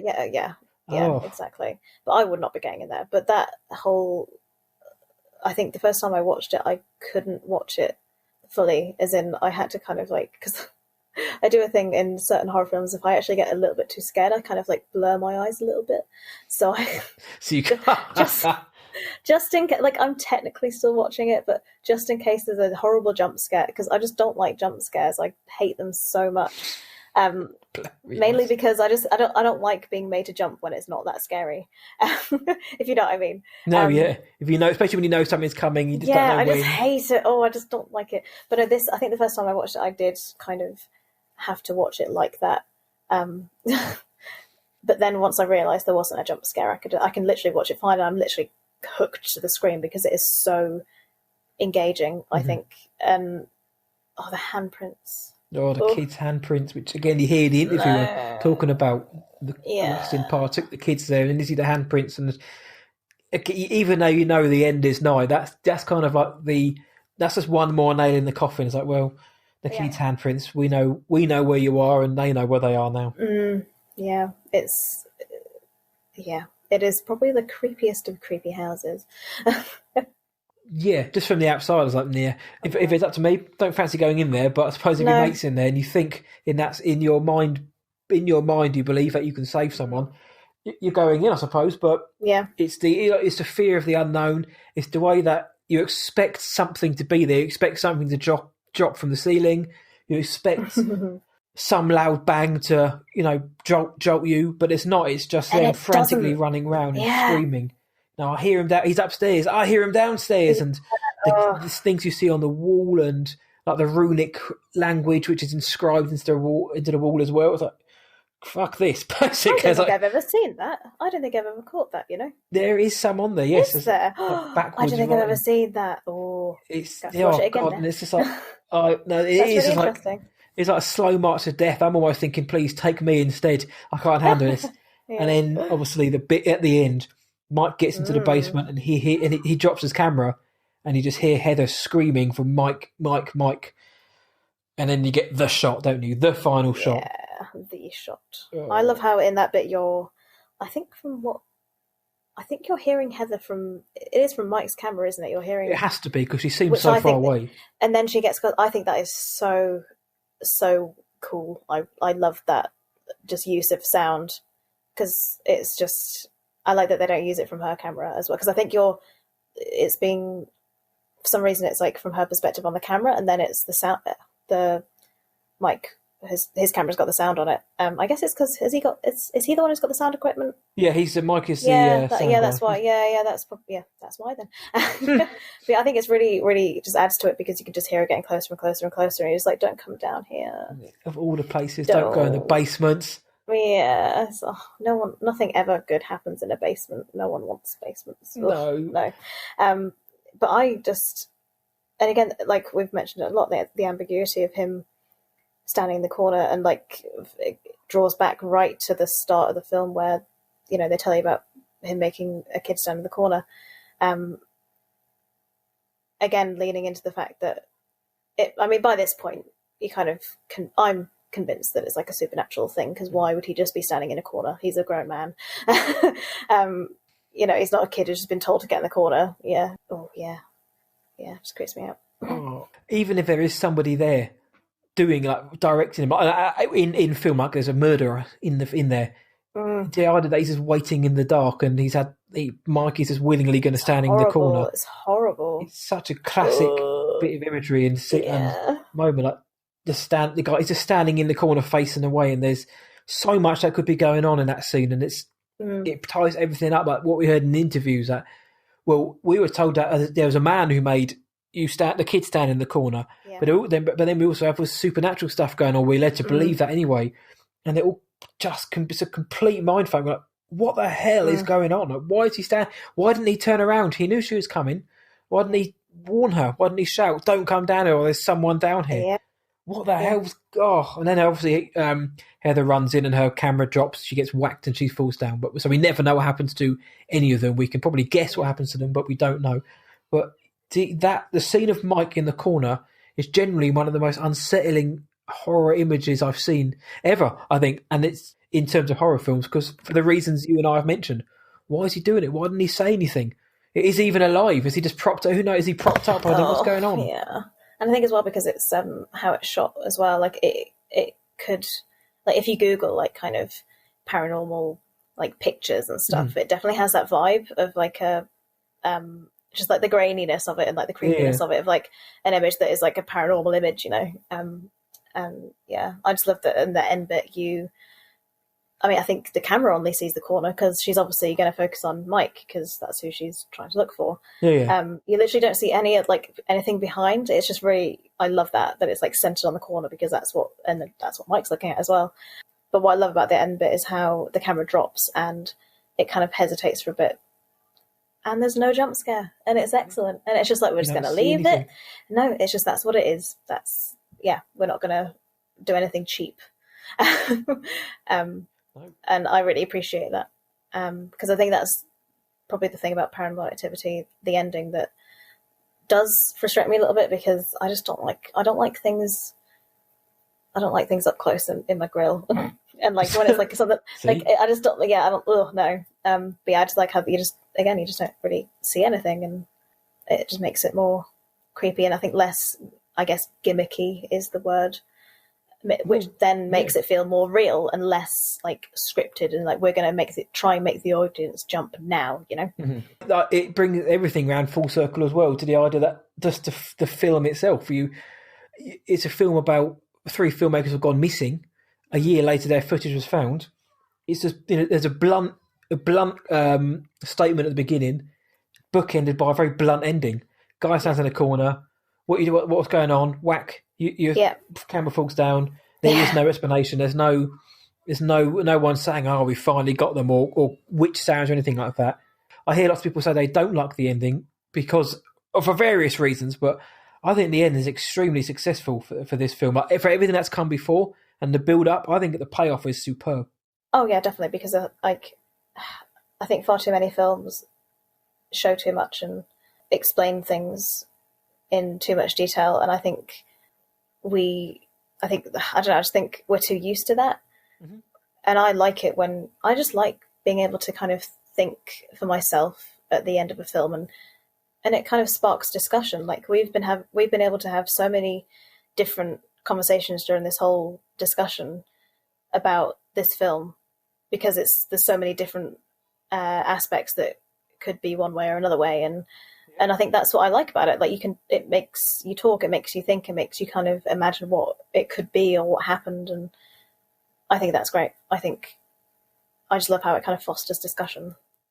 Yeah, and if you have a Paranormal Activity-esque ending where, you know, Mike is thrown towards the camera, it changes absolutely everything. But there's just sort of blunt, like miserable, like brutally glum ending without still actually ever showing anything that happens, because who knows? Maybe they're not dead. Maybe they die. Yeah, exactly. Yeah. We don't know that. They disappeared, presumed dead, according to their old IMDb pages. But I think it's a wildly successful ending. And the fact that there's no music as well throughout the whole film, apart from obviously when they're driving, and there's no music, and it's a highly, highly, highly successful horror film which subverts and eschews almost every convention of the genre, and that's why it works for me. Were there any moments you didn't like in the film, or maybe that didn't like, ones that didn't work quite so well for you? I think maybe some of the interviews at the start, perhaps, because I think sometimes you could tell that they were planted. I think, but again, it's not really like it's only a minor gripe. Like if I had to say anything, it would be that. But it doesn't like bother me at all. But I think perhaps that a little bit, but like it's not really a massive issue. Honestly, I don't have many issues with this film. This is like 5-star film for me anyway. So awesome. I just think it's great. I think it's a perfect example of a successful found footage horror film, and it's creepy as hell. Like it is probably the film that has like stayed with me the most, as in I think about it every so often. If I'm in a woodland and I'm like, oh god. I think it's the one that creeps me out the longest after I watch it, because like there's a lot of horror films that I can watch it and I'm creeped out like, you know, for the night, and then I kind of get over it. Whereas I think we watched Blair Witch Project earlier in the week, and I've been like having to sit with the lights on. It's just funny because I said to you earlier that when we weren't recording actually, about how it's one of my comfort films, because it's so familiar. But it's bizarre because it is a comfort film, but it still creeps me the hell out. Weird, such a weird. I think it's because I think I put it on if I'm in the daytime. I can watch it and not be creeped out. It's quite interesting actually. But if I'm doing something, say if I'm like just drawing or something, if I want something in the background and I'm kind of in that horror mood, I'm like, I'll put on the Blair Witch Project. It's like, you know, it's just nice for it to be there. It's a really weird, I can't really explain it.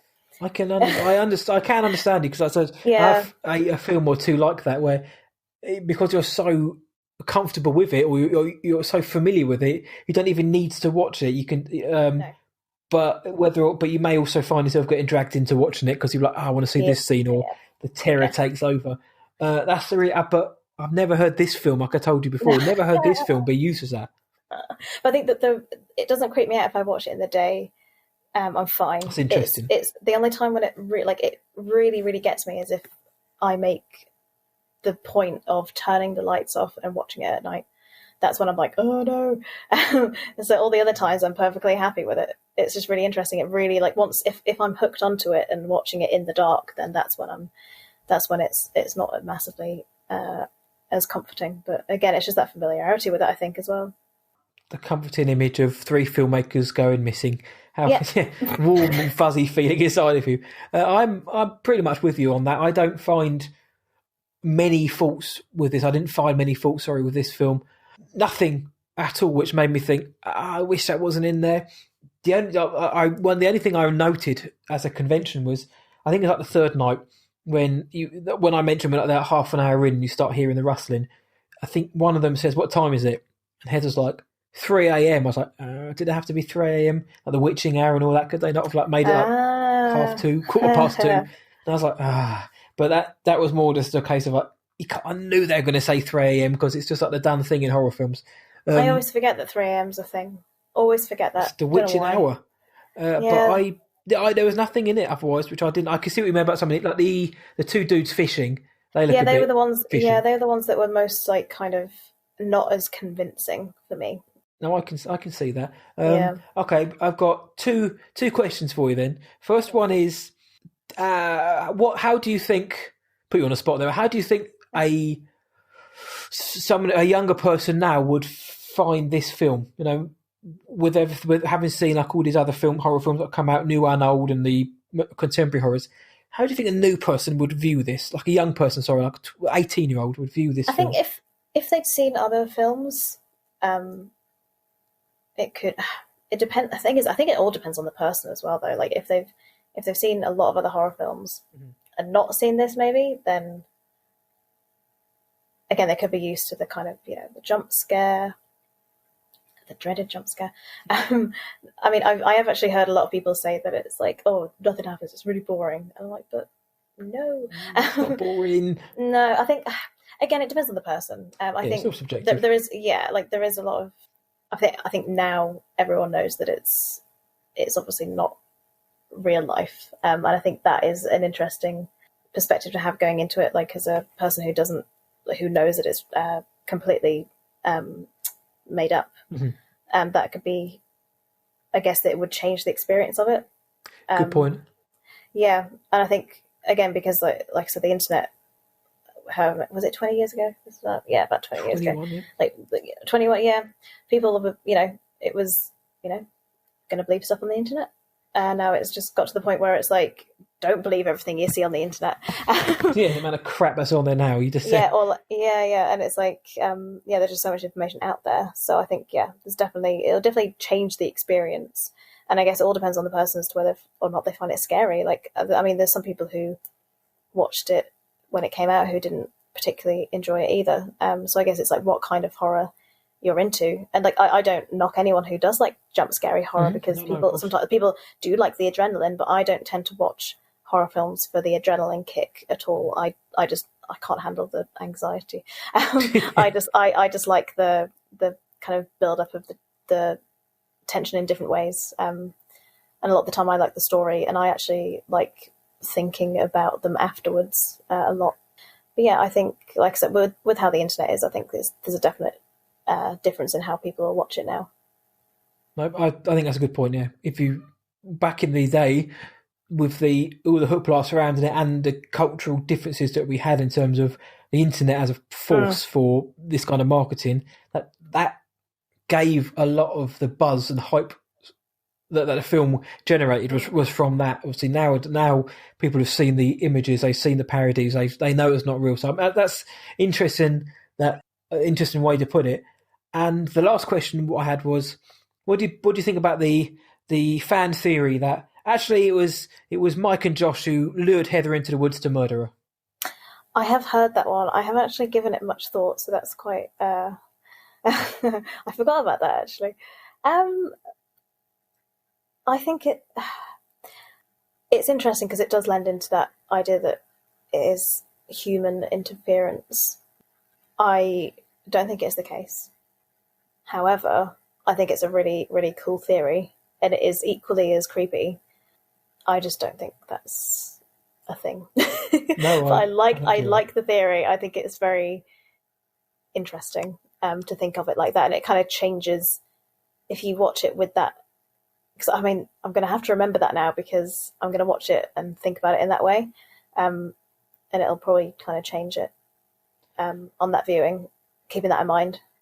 Yeah, I mean, there's one scene which, for me, totally debunks the whole thing, but I'll allow you to rewatch it and see if you can work out which one it is. Because there's one I was like, that kind of throws it up in the wind then. So I suppose lastly, before we wrap up, we've mentioned the 2016 version, but I just wanted to, like, what did you think of that version of the reboot, redo, recontinuation, and also Book of Shadows, Blair Witch 2? Because I know you've seen it now. Yeah, because I haven't been avoiding it. I've just been like, I didn't really have an interest in it because I knew a lot of people have told me that it's just awful, which is correct. Yeah. It's a thing. It's an It's a film, interesting isn't it? thing. I understand. I'm going to give them credit because I understand I kind of understand what they were going for. Mm-hmm. The execution was not good. It's like an empty. It's like a music video at times. It felt like. Oh man, yeah, it is. I think because I did post on Twitter. I was just like, because I gave it a half a star on Letterboxd.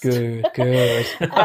And I've never done that for a film before because I'm quite generous. I like a lot of things. I'm quite easygoing, to be honest. But this, I was like, oh, it's just bad. And then people are like, oh yeah, but there's a lot of studio interference with it, and it's not like how the director intended it. And I was like, you know what, fair enough. I might do some more reading on the film and just, It's fair enough, but the film we got, you can only mark it on what you can see, not what you may have seen. Exactly. But like, even if the studio did interfere, the acting was still bad. It was like verging on being like porn acting, like a bad 90s porn, but it was a horror film, but it wasn't scary. That's what it was to me. I again, like I said, I appreciated that they did something very different. I appreciated that they didn't just try and copy the found footage element. They didn't directly just try and copy the feel of the first one, and I do admire that a bit because there are a lot of films that just do a sequel and it's like, right, we just need to do the same thing but like with a little bit of a different story at different people. I like that they didn't do that, so I'm giving them that. The other thing, it was funny because me and my boyfriend, we finished watching it and Dave just turned to me and he was just like, where was the Book of Shadows? Exactly. And I sat there, turned to him, I was like, oh my God, you are completely right. Where the hell is the Book of Shadows? Why is it called that? What, like... If it is in the film, they certainly don't reference it. No, it's just like, oh, we need to think of a really like edgy, cool title that, would be a little bit creepy. Yeah. So that's my thoughts on that one. Yep, I thought the Book of Shadows. No, I thought Book of Shadows was absolute arse. I saw that. I did see that at the cinema. And, oh no! It is such a film of its time. Like the music, the clothes, the look of it, the way they talk. I think it's Joe Burden who directs it. He did Extremely Wicked, Shockingly Evil and Vile with that beefcake Zac Efron, which I quite enjoyed that film. I haven't seen it actually. This was. Yeah, it was that first film made a lot of money. Give us a sequel now. Yeah, he tried something different. They went the Exorcist 2 route and gave us something different. But they also went the Exorcist 2 route and gave us something that was abysmal. So yeah, if you haven't seen it, go have a laugh. But what about the 2016 version? So, I have thoughts on this one. Opinions. I wrote a whole piece on it a couple of years back too? I don't know what it was. Anyway, just about why it kind of didn't do the found footage as successfully, and I kind of rant about how other films don't do it very well either. But I think my biggest issue with the 2006, I mean, I enjoy it, like I find it fun to watch. I think my biggest issue with it is that there's so many times when the camera angles don't make sense in the narrative. Which really is just such a pet peeve of mine with found footage films. It's like, at least make an effort, guys. Not that difficult. Just hand the actors a camera. Not that hard. Sorry. Like, it's actually easier to just give the actor the camera. There's so many times when the camera angles just don't add up to what they're trying to do. The excuse that they do with, they kind of have the ear pieces that are cameras. That makes no sense. I agree. I feel like I'm just tearing it apart now, because surely in the shot you'd get like half of their face or their hair, and it's like this perfectly crystal clear camera quality. I'm like, that doesn't make sense. Yeah, that bothers me. Yeah, like it's so frustrating. The fact that they filmed it in a Canadian forest, which looks nothing like the original one. Woodland, nothing like. It's like a densely packed, really lush green forest. So that immediately takes me out of the idea that this is the same place. Like, completely immediately takes me out of that. And like, yeah, you can argue that it was maybe like in summer because Blair Witch Project was set in October and Halloween. Yep. However, no, it's visually different. Yeah, because all the trees in the sequel are like so densely packed together. It's not the same place. You can 100% tell.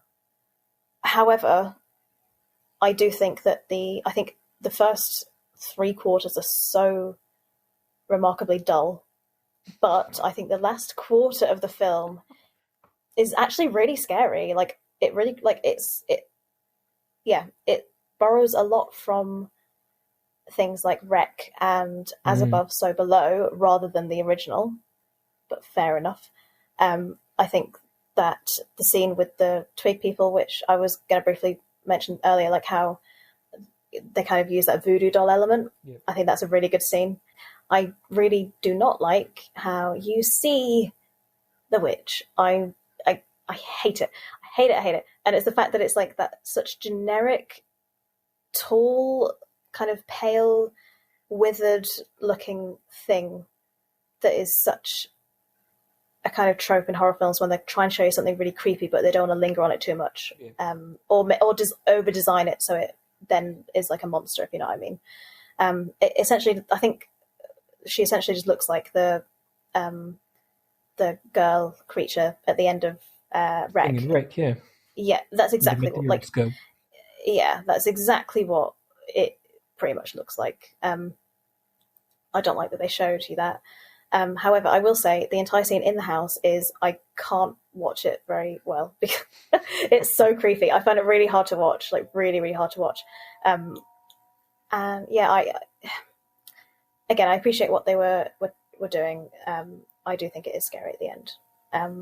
But it's scary in a way, like in a very kind of like modern horror kind of way, where it's like the camera's going everywhere, there's scary music, there's like, there's a few jump scares, you know. But I you know, it's a Blair Witch of now.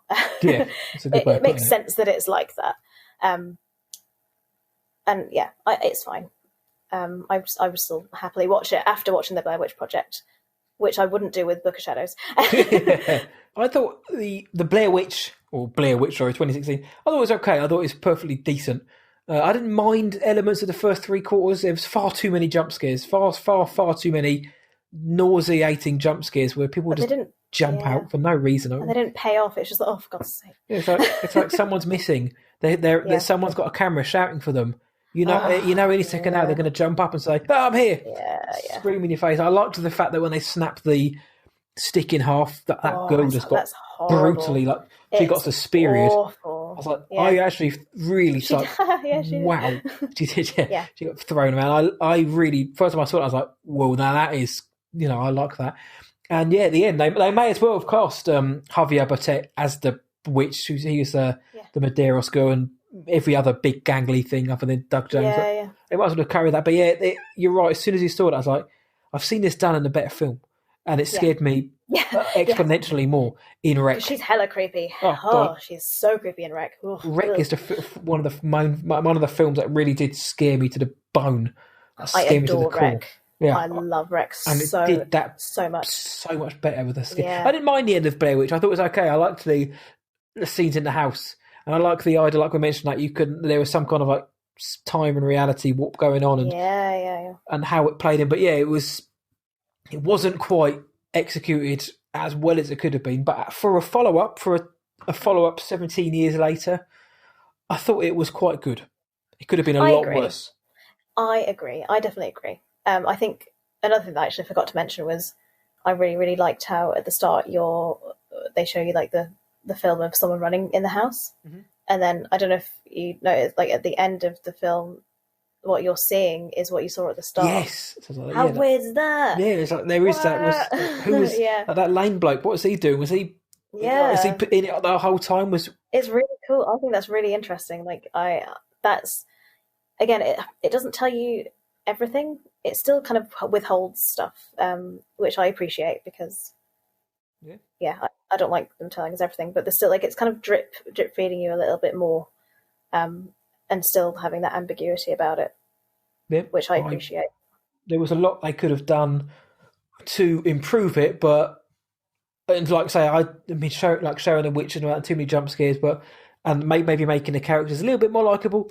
but it could have been an awful lot worse. I mean, it wasn't Book of Shadows level. So yes, exactly. I think everyone now realises listening that we both like the Blair Witch Project. The point of Retrospective is we gush over a film, and I think we've done that quite well. So, in a one-word answer, Siobhan, do you still like the Blair Witch Project? Of course. There we go. Of course he does. So that is that then. I think that wraps up our episode of the Blair Witch Project. Guys out there, if you're listening and you don't like this film, which if you don't, absolutely fine, we're not here to judge you. Let us know why you don't like a film. What is it about the Blair Witch Project which you don't like or you don't appreciate or that doesn't terrify you like it maybe does us? We'd love to hear that. So yeah, let us know. Until then, Siobhan, thank you so much for getting up your time and coming to speak some Blair Witch tonight. No problem. I really enjoyed it. I love talking about it.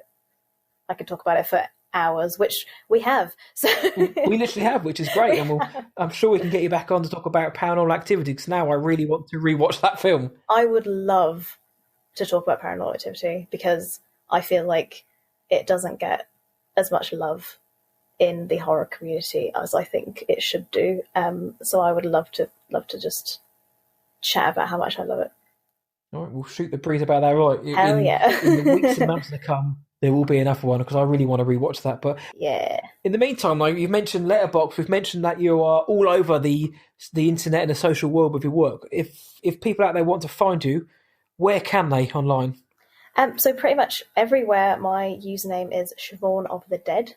On Twitter it is Siobhan O the Dead because I couldn't fit Siobhan of the Dead. It was frustrating. It annoys me to this day. But yeah, pretty much everywhere Siobhan of the Dead. If you're on Twitter, then literally I have a post that is just all of my links on it. So but I'm pretty easy to find. I've got a YouTube where I'm trying to do more stuff. I stream occasionally. I actually want to stream the Blair Witch game at some point because that'd be fun. Good idea. Yeah. I have no idea if it's good or not. Don't know. That's Siobhan of the Dead everywhere, pretty much. Also, Glitch is a thing that I do. It's a online publication that is dedicated to exploring the connection between mental health and gaming. So that's something I'm really proud of. I write for Jump Cut online, Digital Fix, and King Gamer, and yeah, that's where you can find all my stuff. Yep, hope you've written all those down, guys. Yeah, honestly. To make an effort to go and follow Siobhan's work, especially the wonderful work for Glitch Online and mental health and gaming. It's a wonderful, wonderful idea, supporting a wonderful something which I still think needs highlighting in the community, which doesn't get enough seriously. So well done, and thank you for doing that and bringing attention to it. So yeah, go follow Siobhan. Siobhan of the Dead everywhere, and you'll find her. If you want to find me, whatIwatchtonight.co.uk. The reviews will slowly start going back up. I've been in a rut since lockdown started. Same on Rotten Tomatoes. I will put some on there eventually. What I Watch Tonight, Twitter and Instagram. Once again, thanks so much for coming on. Guys, thank you so much for listening every time we put one of these shows. I so appreciate your listens, your likes, your shares. Your ears are perfect to me. So thank you so much. If anyone has any films they want to talk about, let me know. Do go follow Siobhan's work. If you don't, I'll be asking you why. And let us know what you thought about the Blair Witch Project. But thank you guys for listening. Until next time, from me, it's see ya.